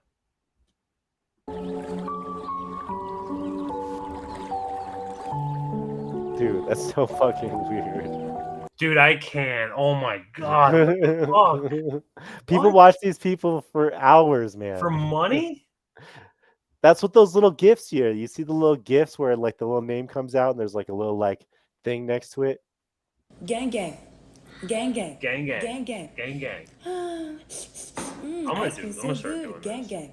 Gang gang. If Nicole can start paying out like she does in this stream tonight, You got me feeling like I'll start. Nicole, I'll start doing this. Slay, Gang gang. Gang gang. Oh, Stay take like- you, user. What is the noise again? Ice cream's so Quack, good. quack, quack, quack, quack, quack, quack. Rah, rah. Gang gang.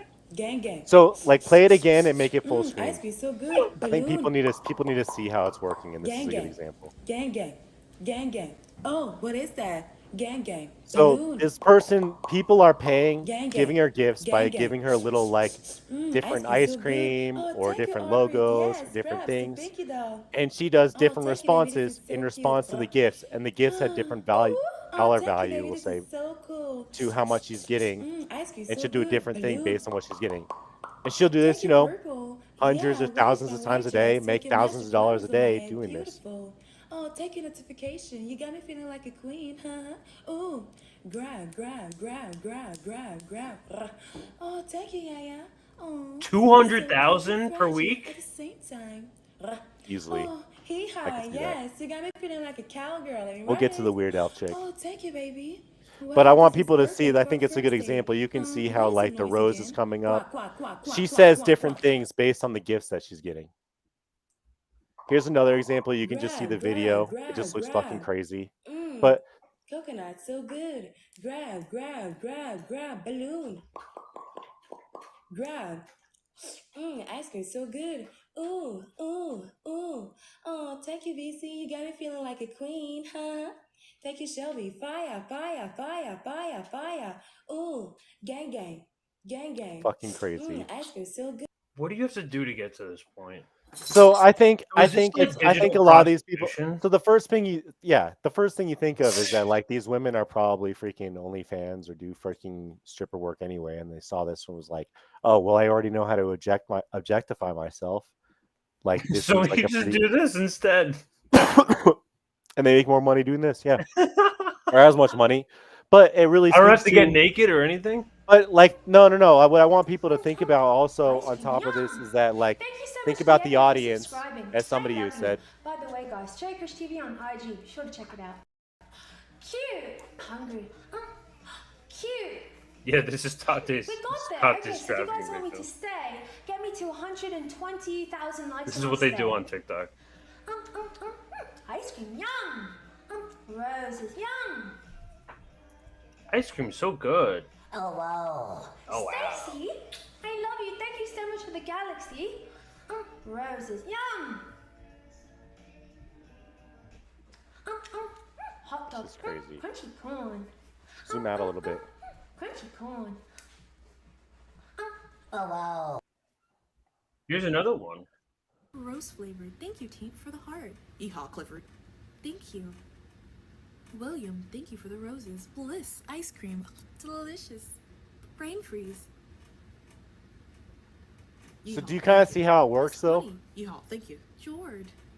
Thank you, thank Her you. voice is Hey, less Rose. annoying. Ice cream. Run up a But see, bag. all these people do OnlyFans. William, thank you for the roses. Rose flavor. I can't either, Nicole. It's important because I can't kids are either. kids. I can't either. Kids with their mothers and their fathers' bank Ice accounts cream. Delicious. are donating Brain gifts to freeze. these ladies.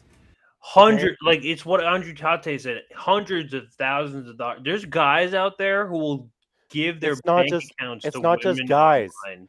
but there was articles after this. I guess that lady's probably also. You could play the one after the lady posting earnings. It's the same black lady here, but like the other thing, as it stands right now in America, children with access to their parents' account, okay, can give gifts to these ladies who will then perform for them. Okay, children. I don't care if you're over 18 and you want to do it, but this is encouraging children to freaking gamble on women as young as like 13, apparently, is what. And I don't know.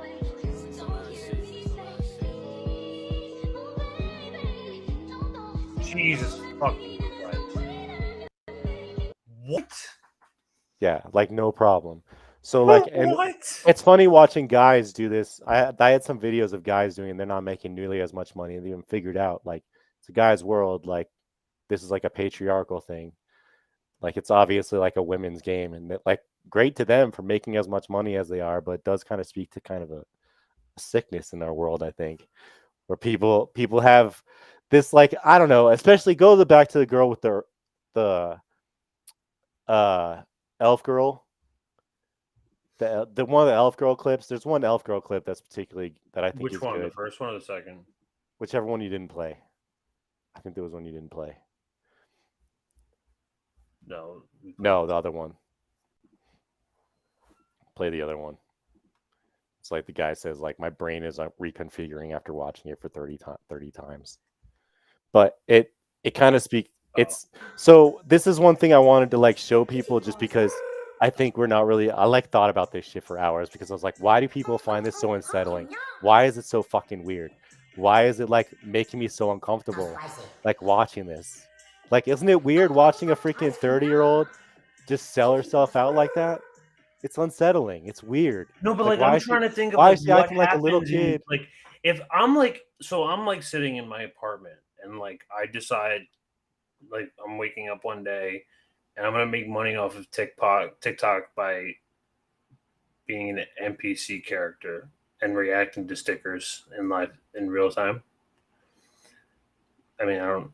This sounds like another form of digital prostitution. That's just like that's a good. It's like conclusion to get OnlyFans, to. but like Well, without having to get naked. Here's the way to notice it is like this is thing like again like those of you who have kids, like be aware that there's like a 12-year-old with TikTok, a 13-year-old TikTok, as it stands in America right now, has access to this stuff, and like people want to make the argument that it's just like a woman like making money on live videos. That's fine, but like I'm kind of sorry. This looks like pornography, and there was like some posts that I was looking at.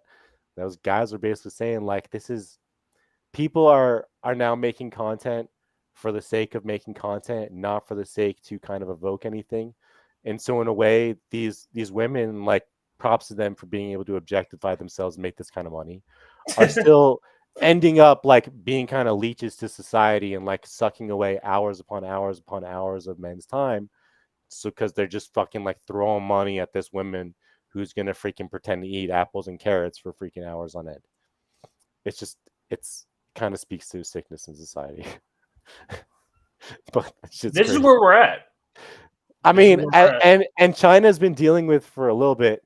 You can even see, you can see those two articles. But China actually implemented rules on TikTok because they saw this shit and they were like, no. So first off, they have a separate version of TikTok in China. Like, do you notice like how like whenever like there's a cultural phenomenon that happens in the West? And I think like it's not somewhat the trans issue too. Like you see like how like when it comes to children, like sterilizing children and hormone therapy at like 6 years old, which seems like it's become what is essentially a right-wing topic here. But in other countries that are sane, and like even in like several African countries, Dude, the first are like, country dude, to what are you? This legalize is insane. the first country to legalize gender affirming care, as they want to call it, like gender mutilation, whatever you want to call it, is like one of the first countries to stop teen gender transitioning. It was like Sweden. They're like the first country doing like 70 or something. Yeah, And they have halted child transitioning. But separate topic. But yeah, this is crazy. China straight up came out with a different version of TikTok because they saw this shit, and so they have their own version, which is in the other article. We'll just stick to this, I guess.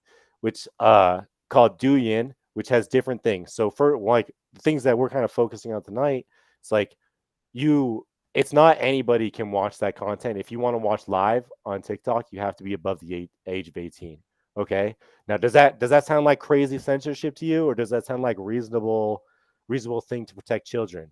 Okay, that sounds kind of reasonable to me. Like maybe we don't want like kids or people under the age of 18 being able to go into their adults, bank accounts or their Google Pay accounts and just give prostitutes their money.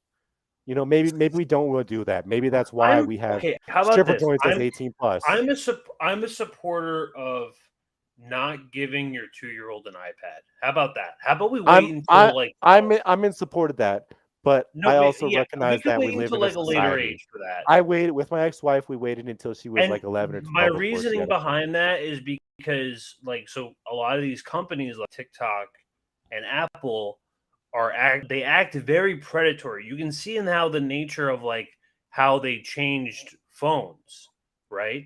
So I remember back when I didn't have a smartphone until I was maybe in like a freshman in high school, like early 2000s, and like no, you would have been younger than that because Yeah, I got my like first. I was 2014. 17. I was 17 when I got my first personal cell phone. No, but I remember. uh, I remember even waiting a little bit, and like all of a sudden, everyone had a smartphone. It was like that. It just happened overnight. It was like not literally overnight, but like it happened in such a way that it was like. I mean, think about it. From the time the iPhone came out to now, it was like what, less than 20 years, and see where phones are at now. It's kind of crazy to think about. But let me just read a little bit of this so that people see the statistics. So TikTok on March 1st, TikTok announced that it's setting 60-minute default time limit per day for users under 18. Those under 13, while still ridiculous that a person under 13 has TikTok, would need a code entered by the parents to have an additional 30 minutes. But those between 13 and 18 can make decisions for themselves. So does that sound crazy? That doesn't sound crazy to me. That sounds like not wanting kids to become like develop gambling habits with freaking OnlyFans models. I think we can have a nuanced take about this too, because like we understand that like ultimately like forcing, like having the government forcing you to do anything really is kind of authoritarian, is like probably not a good thing. Dude, this isn't authoritarian. This is like I understand that. No, I understand that it's for a good purpose, and it's defending against these predatory companies. Well, and that's the thing is like I think with like groups like women and children, you do have to take these kind of initiatives because we live in an environment where they're like not on the same playing field. Yeah. So like that's why we have segregated bathrooms. That's why we and there's like pedophile rings online too. Yeah. That's like a whole nother thing that we've been like collecting information on that we'll talk about eventually. But yeah, so I look at this stuff, I'm like, that doesn't sound that crazy. And I guess maybe we could pull up the other article as well, but I don't know. Is there a little bit more? Maybe I'll read a bit of this. China's hurting our kids with TikTok, but protecting its own youth with Douyin. But either way, this policy, like, although it is, I'm not saying like China is. Like, well, look, here's another. This is a another example of it. reasonable like policy to have. So look, this one's even better. Especially against like a company like TikTok, which is like literally feeding your brain dopamine over. Like it's not. It's rewiring your brain circuits in such a way that you are permanently disabled. Like you were like a permanent. We're already like permanent slaves to our phone. I would agree. Like we're on the internet 13 hours a day. So like, what else? Like what? Like how much else do you need to be convinced that like this is like permanently, like we're being like cyborgs in a sense. Like this is like I heard the argument that we're already essentially cyborgs. So well, that's why like our phones are like extensions of ourselves. Exactly. Like, we have everything, like the entire internet, our phones, our it's your brain in your phone.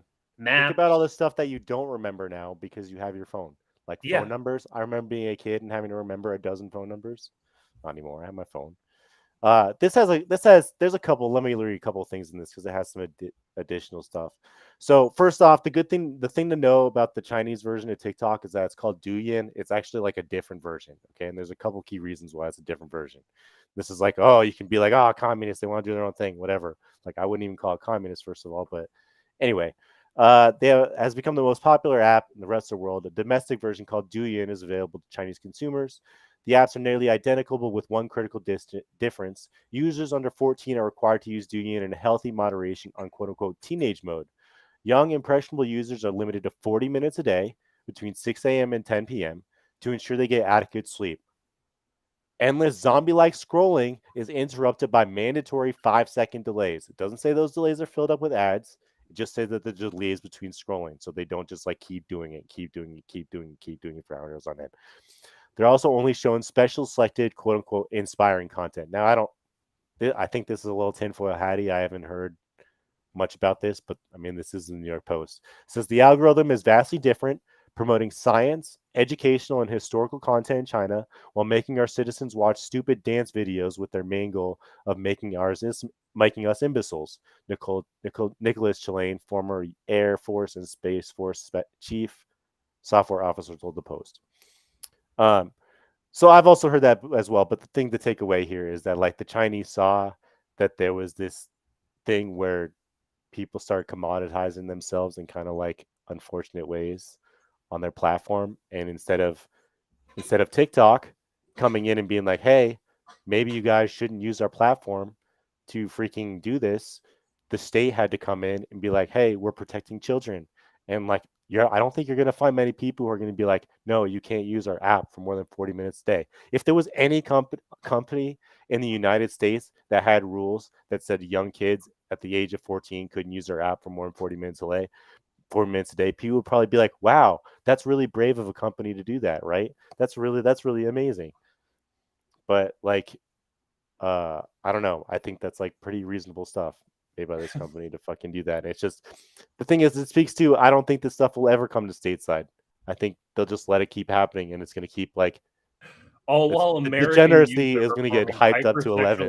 Dances and engaging in absurd viral trends such as the deadly NyQuil chicken challenge. This can't be. Dash, you an example? Oh, it's so sad. It's so sad. But yeah, there's a whole thing where it's like they get a different algorithm because they want to promote. The days of kids eating pods on the internet, but now we've come across an either just as bad or maybe worse trend called sleepy chicken. Buckle up for this one. So apparently, there's a TikTok trend right now. We're cooking, if you want to call it that, their chicken and cold or flu medicine. Hence the name Sleepy Chicken. Now, because this trend has taken over a ton of headlines and been talked about all over social media, doctors are warning people to not do this for several reasons. One, you're likely taking way more than the appropriate dose. And two, if you're not cooking the chicken properly, you could give yourself food poisoning. And three, this one's the most obvious to me. It sounds completely disgusting. You all know I'm all here for a good TikTok recipe, but this is one I will be following Dr. Also, like, you're gonna fuck up your liver. Like, you ever do, like, so do you know what robo tripping is? Yeah, I did that shit when I was like 17. Yeah, I know. Like people in fucking high school did that. It's like you drink a bottle, like, but I like, so like, okay, I it's a DXM. I did it one time. I admit it. I used to be fucking maniac. I'm not. I promise I'm not like this anymore. I was young and stupid. I did it one time, and I remember my liver like hurt. Like I remember physically feeling it in my liver, like the day after. It was really bad, and like This is retarded. to do shit like this is like it is like the Tide Pod stuff, or the stuff, the videos you see of people like washing their chicken. Like, what are you doing? But it is an interesting contrast when you when they say that they in the Chinese stuff they promote like the sciences and stuff like that, and they don't. But you could see. I mean, I think the main point to get across that I was trying to get across anyway is that they it's just they're helping out children in at least a little bit. You know, they're still giving them the screen time, but they're not subjecting the kind of I don't want to say it's like gambling yet, but it's some sort of like technocratic pornography, you know? Like, what is it when they're like just doing videos that don't have a purpose? They're not like creating something. They're not like, it's just, I don't know. Yeah, himbo, I know, but I'm just saying, like, that's what it felt like. Okay. Tripping was crazy, but that's DXM, dextromethorphan. I did that. Yeah. I did that when I was like, had to be 17 years old. Were you like 17? Yeah, I think You think I only tried it a do second that time if and threw up. you're like younger than 25. Yeah, you don't know anybody who's got the hookup. And I'm only 27. So you can see how wait, Snow Himbo, you don't know this? Yeah, Robitussin maximum strength has dextromethorphan in it, and if you drink like high quantities of it, you'll freaking trip. Like you'll trip pretty hard. I had an out of body experience the time I took it. Like an out of body experience for like good 4 hours or so. It was crazy. Yeah. So yeah, like if you're interested, it's not a good time though. You might want to throw up. You know, it kind of tastes gnarly, but if you're like a kid and you look this shit up and you're like, oh, I guess that's the thing, and there's you're tripping on freaking cough medicine. I mean, Janet Yellen had a good time at China. She had some magic mushrooms on her trip this past weekend. yeah, allegedly, I heard about that. So, four of the Yanini known for its high hallucinogenic properties. But yeah, you can either way. I was saying how like kind of like capitalism sort of like infects the internet and like if it like extracts people to like get like the worst out of them in like every way possible.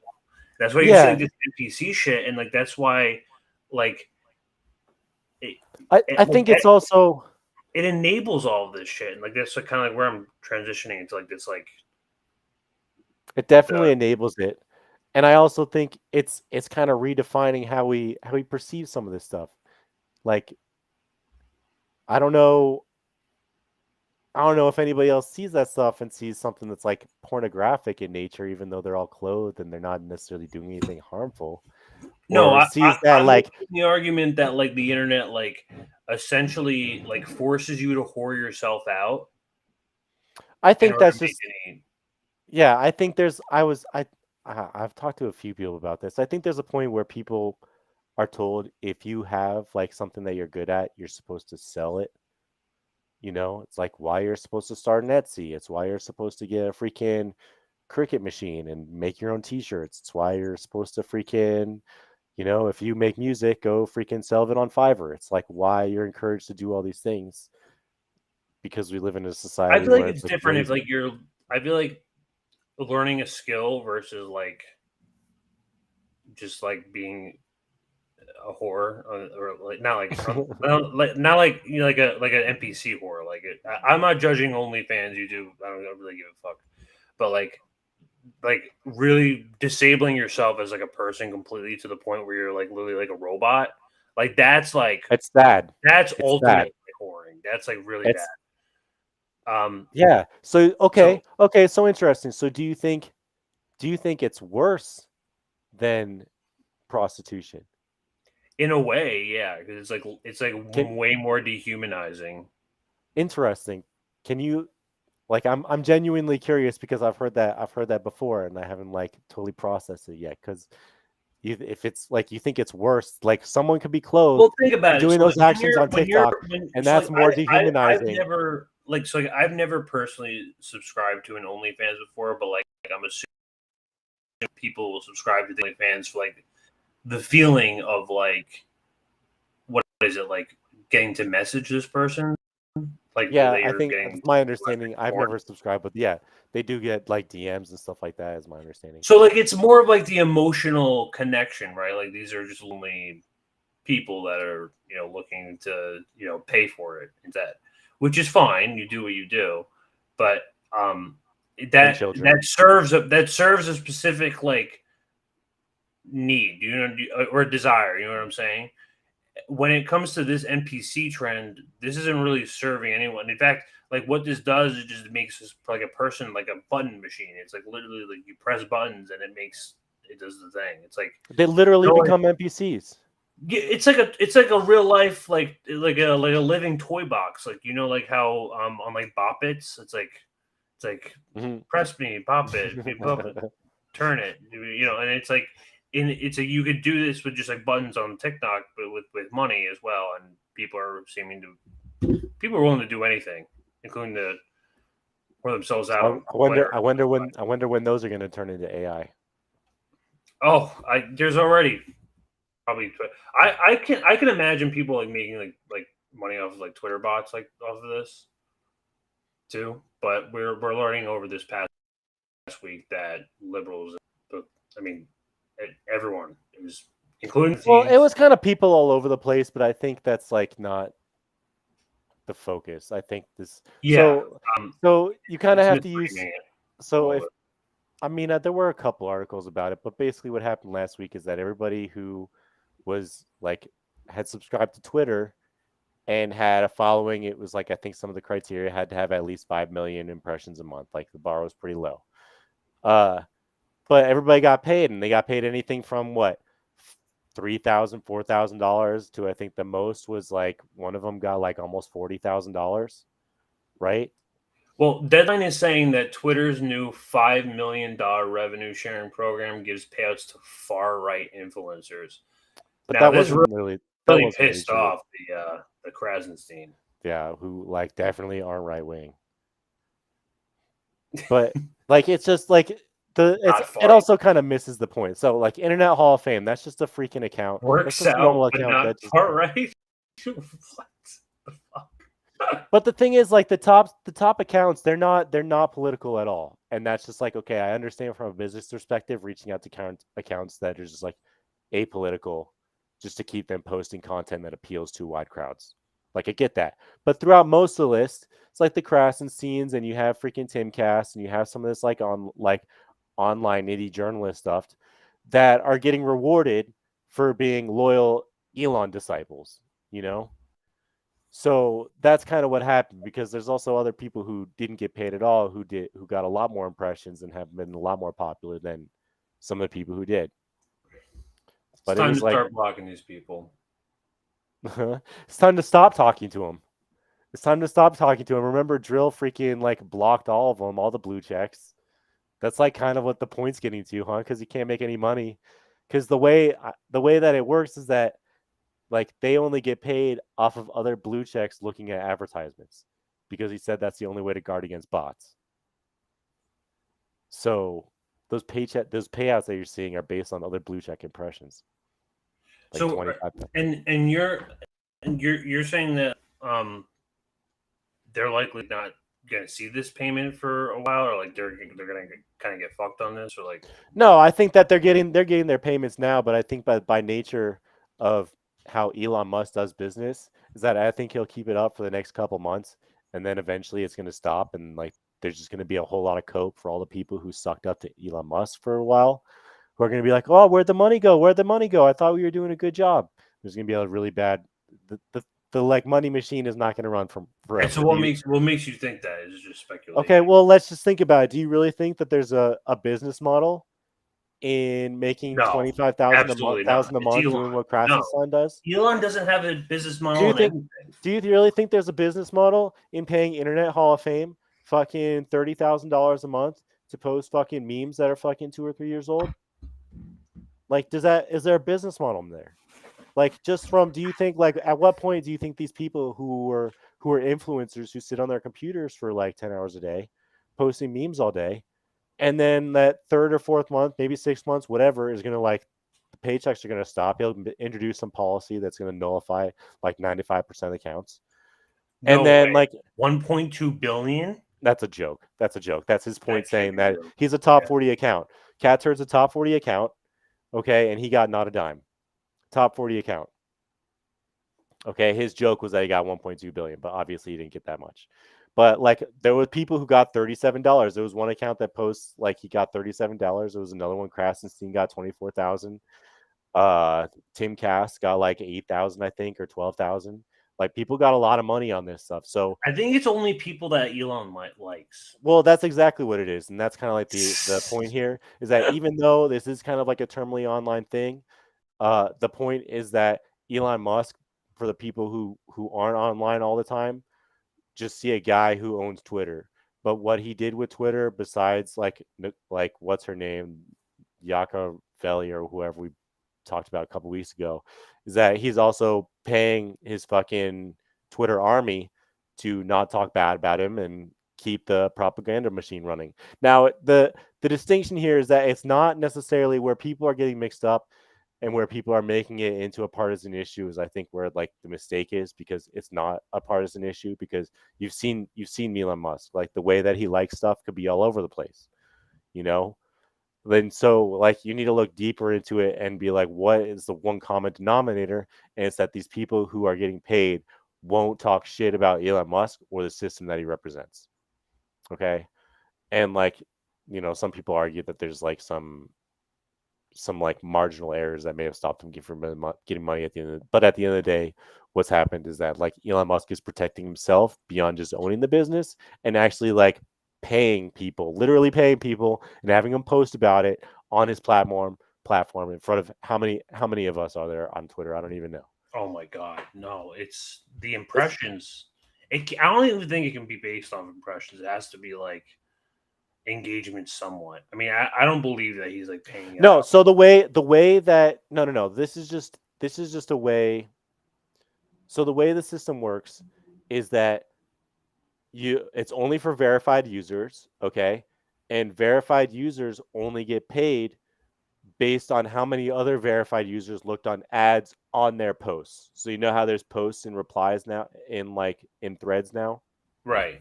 So they get paid off of those now by other blue checks looking at those. So it's only if other blue checks look. It's only other blue checks, so it's a multi-level market. Oh, it's a Ponzi scheme.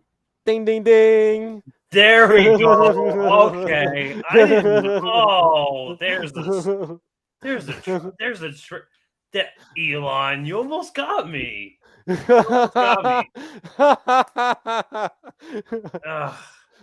Silly. So now you see how like eventually it's going to come to an end. Yeah. Okay. Okay. Yes, Dr. Nick. Yes, Dr. Nick. It is a multi-level market, and people. It's a multi-level marketing scheme. Okay. So I'm glad you see that now, because it's definitely a multi-level market. So it's not really why I thought it was. I didn't think it was going to pan out anyway, just because I don't think people should get paid that much, and like it just doesn't make sense from a business perspective. But it's clear that like the cash cow is going to drain out eventually from giving freaking people who freaking talk about the Democratic Party 24/7, 25,000 a month for freaking putting out what, maybe 300 posts a month, 100 posts a month. I don't know. That's ridiculous. I That's said not. This the other day, Imbo. It's like one stream ago was The cost Cutco. I'm trying to think of the company.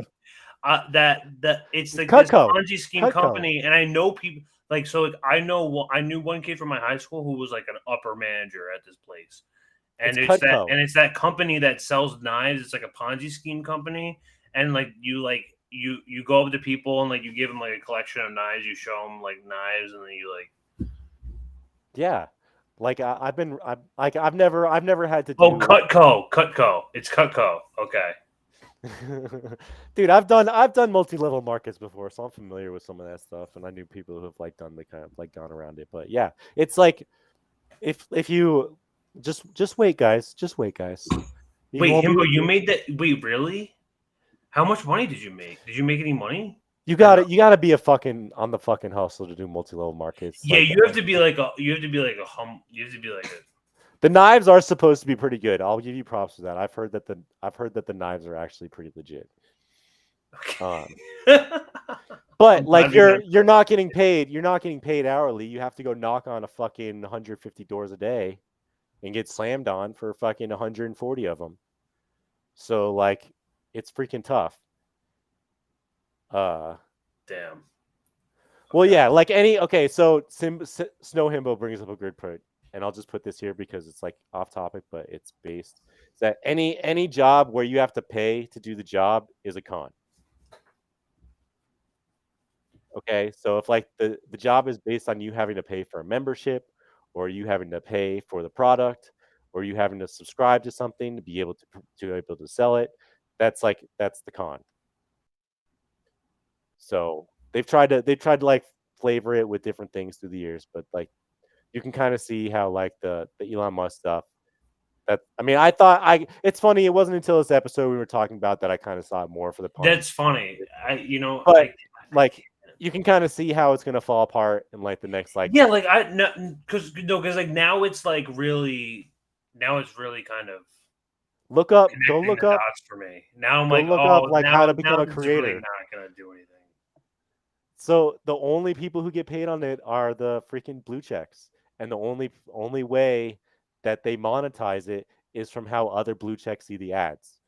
So it's not meant to stay. But why are blue checks receiving ads? Isn't that the point, to buy Twitter Blue so you don't see ads?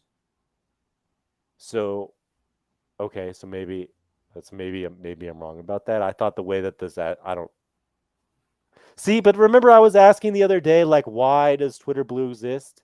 Because I know that there's different suppression within Twitter Blue. Like I know people. No, but I mean, you are correct. It says it in this article. That is based on other blue checks seeing ads. Any user can potentially become eligible to. All you need to do is be subscribed to Twitter. Or have 5 million impressions in your pro. I don't know, maybe. So I'll look more into that, but it was based on other blue check engagement. Okay. Yeah, no, it's impressions on your thread. So like either way, it doesn't matter, because either way you still need impressions from paid blue users. checks. Yeah, it's still like a self-propelled, like it's still like a machine that's based upon people. Business wise, it's still a multi-level marketing scheme. So like it still fits the definition of. We'll see that in the next few months, like fall apart, and like pretend it never happened. But like it's just another like grimy thing. It is a little bit turmoil online, but like I felt like the piece is kind of like, because I have people who show up on my timeline who have like I said are the people aren't getting paid, or the people who are like calling bullshit on all this stuff. And so I see the other side and see that like there's this whole section of people who like aren't getting monetized, which makes me think like how can he get away with having Twitter Blue in the first place, even if you can see as somebody who doesn't subscribe to Twitter Blue that people who have Twitter Blue, there's like tiers within it. You know, how can you be one Twitter Blue person and get $8 a month for $8 a month, and another Twitter Blue person who pays $8 a month and get paychecks? Be eligible for paychecks. That doesn't make sense. It doesn't. No, especially when the blue checks are not. Even when the blue checks doesn't. Yeah. Because also a lot of companies are, from what I understand, have been kind of like moving away from Twitter. I thought there was like a note that came out like a day later that said like the ad revenue went down 50% or something like that. Yeah, like didn't like a lot of ads, advertisers dropped. I'm pretty sure. Yeah, so this is just make it pretend that the advertising is doing well, but I don't know. It's just like that. I'm still kind of waiting on. I haven't got my Blue Sky invite. I haven't got Me my neither. I need a code. Someone give me a code. Someone give me a blue. I just want to troll the shit libs over there a little bit. I want to get banned. I'm already almost banned on Threads. Not really. I don't post that much, but Well, I saw people were getting banned. I saw freaking. I saw plenty of people getting banned. I saw Taylor Lorenz got banned on. Taylor Lorenz got her post removed on Threads. Like, really, if Taylor Lorenz can't post on fucking Threads, then like it's like there's nothing. You have no hope there. Yeah, no, I tweeted that out. I was like, Threads is going great, and I screenshotted it. It's Taylor Lorenz. It's Taylor Lorenz, and her post got removed. But yeah. So I don't know why anybody thought that was going to be a different platform. But apparently you can't delete Threads unless you delete Instagram too. Yeah, you can't. So I don't want to download Threads just because I have Instagram the way it is right now, and I like that way I can keep using Instagram. I already made one, so it's too late for me. But did we have any more that we're going over tonight? Or that was it? I think unless you had, I mean, there was the stuff about the train, but not really. I looked into the PA train derailment. There was no, like, from what I understand, there was no like. I mean, honestly, the biggest story as far as like big disasters happening was this thing in Louisiana recently. But like, I think we kind of at almost 2.5 hours. It's pretty good. Yeah, maybe you do that on Thursday or something. Mm-hmm. But we'll see what we got going on tomorrow. I'm not sure. Wednesday is INN News like usual. Chris will be back on Thursday, and we'll have Bitch on Saturday. How did we miss that? We've got content to want to do it. I believe the schedule was just posted by Indy. But we thank everyone for joining out here tonight. Yes, Telegram's awesome. It's really quick for Desert Madness. Telegram's awesome for fucking Ukraine. Telegram's very good. Yes. Telegram's one of the last social media platforms where if you like start to actually like meet people on it, it can be very, very, very good because it's not censored at all.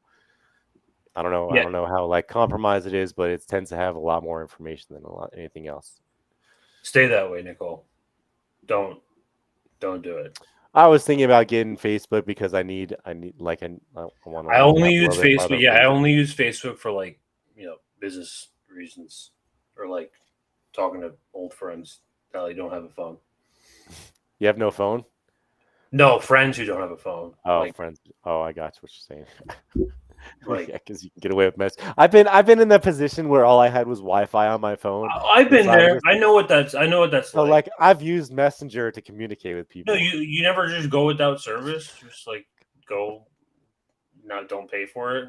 I mean, it's cheap enough now where like I don't really have to. Yeah, exactly. But I really, appreciate all the super chats tonight. It's very generous of you guys. Very generous. You guys coming out, plenty of streams. You got plenty of content coming out, and have a good night, everybody. Thank you so much for joining us. Please don't forget to like, subscribe, share. That's right. Really appreciate you joining us today. Please, like, comment, subscribe, do whatever you can to share engagement because we're getting. I'm sure that we're getting suppressed. I mean, RBN got 2 strikes already. I saw people already talking about that. Let's just and while we're on that topic, there's things that I want to talk about that I can't that I'm too afraid to talk about. Like Jimmy Dore can talk about that shit, no problem, and get away. Yeah, I don't understand it, and Kim Iverson too. Like but Kim Iverson also like primarily uses Rumble, and I don't even watch her shit on YouTube. So I think like, but I've seen I don't even want to say it. The COVID study the one about the COVID study that you did, that was on YouTube. Yeah, I saw it on YouTube. I won't talk about it. I won't talk about it because I don't want us to get. I'm like, how the fuck is she getting away with this shit? I'm like, how is Jimmy getting away with it? Like, how are like. Yeah, like I know that there's phrases that people say like, oh, well, this is Like, like safe what and they effective. say. This It's isn't safe what and I effective. say. Like, I was told that this is safe and effective, and you should get Safe it. and Like, yeah, perfectly 100% safe and we effective. know what the talking points are, but the problem is that like we also say that they have like executives that they or account like they have account managers that they can talk to and be like, hey, screen this before I post it. I'm going to be talking about this tonight. Is this okay? Like they have hoops that they can jump through to have special treatment, and like I feel like we can't. It's not even worth as important it is to be one of those guys who's been really skeptical the last 3 years, to be batting 1,000 and want to talk about that shit all the time. It's really unfortunate that like this platform as big as it is, as YouTube as big as it is, we have to like self-censor in this way. Yeah, plenty of people don't even talk about it at all. They completely avoid the topic. Yes, we do have a Rumble in the call. Yeah, we just we're on Rumble primarily right use now. the YouTube, but like Rumble, we have been YouTube is talking where everyone about is. Like that's the thing. Like there has to be a point where everyone is gonna have to transfer to Rumble because we can't do this much we've been longer. talking about We having really can't. certain And certain shows RBN that is are just like going to be on Rumble. good friends of ours, and we're around at whatever you can to go support them. Because like once you get the third strike, you know what they do? They take down everything, and there's no going back. Third strikes, just everything's down. Yes, they have the second strike right now. This is their second strike. And I don't know if you saw the post, but the second strike that they got was a random one from a video a year and a half Yeah, I saw something. It was like from a really old video. a year and a half ago. Out of nowhere.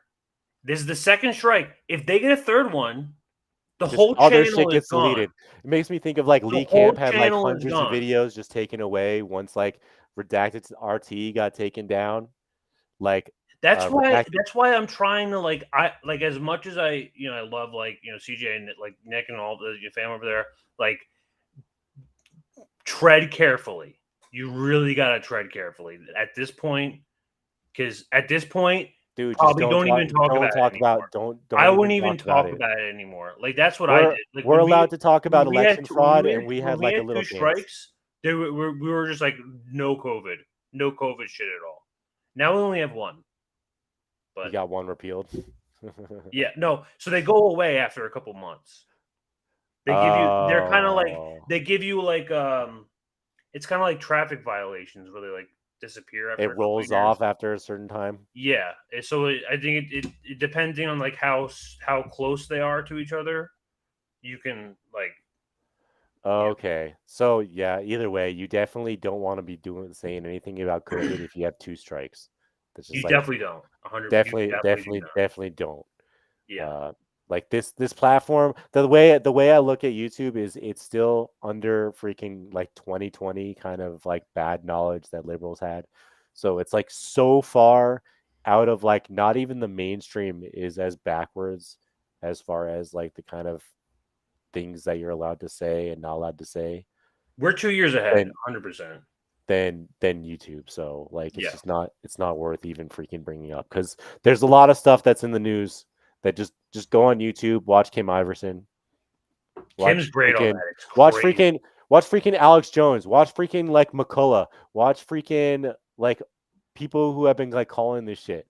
And they're the ones who are going to have information on this stuff, but you will not find it on YouTube because they're freaking censorious about that crap. There's been like a lot of really important news. So if you haven't already been aware, there's like some really big breakthroughs in that stuff. Yeah. But we've been talking about having a show on fucking Rumble anyway. That's going to be separate from YouTube. Yeah, like a exclusive Rumble thing. But yeah, like I said, guys, do you can do support indie media, support subscribe and like here, support RBN with their 2 strikes. I'm pretty sure you guys are already probably all subs over there anyway. But do what you can to support them and spread the word, because fuck censorship. Good night, folks. Have a good night.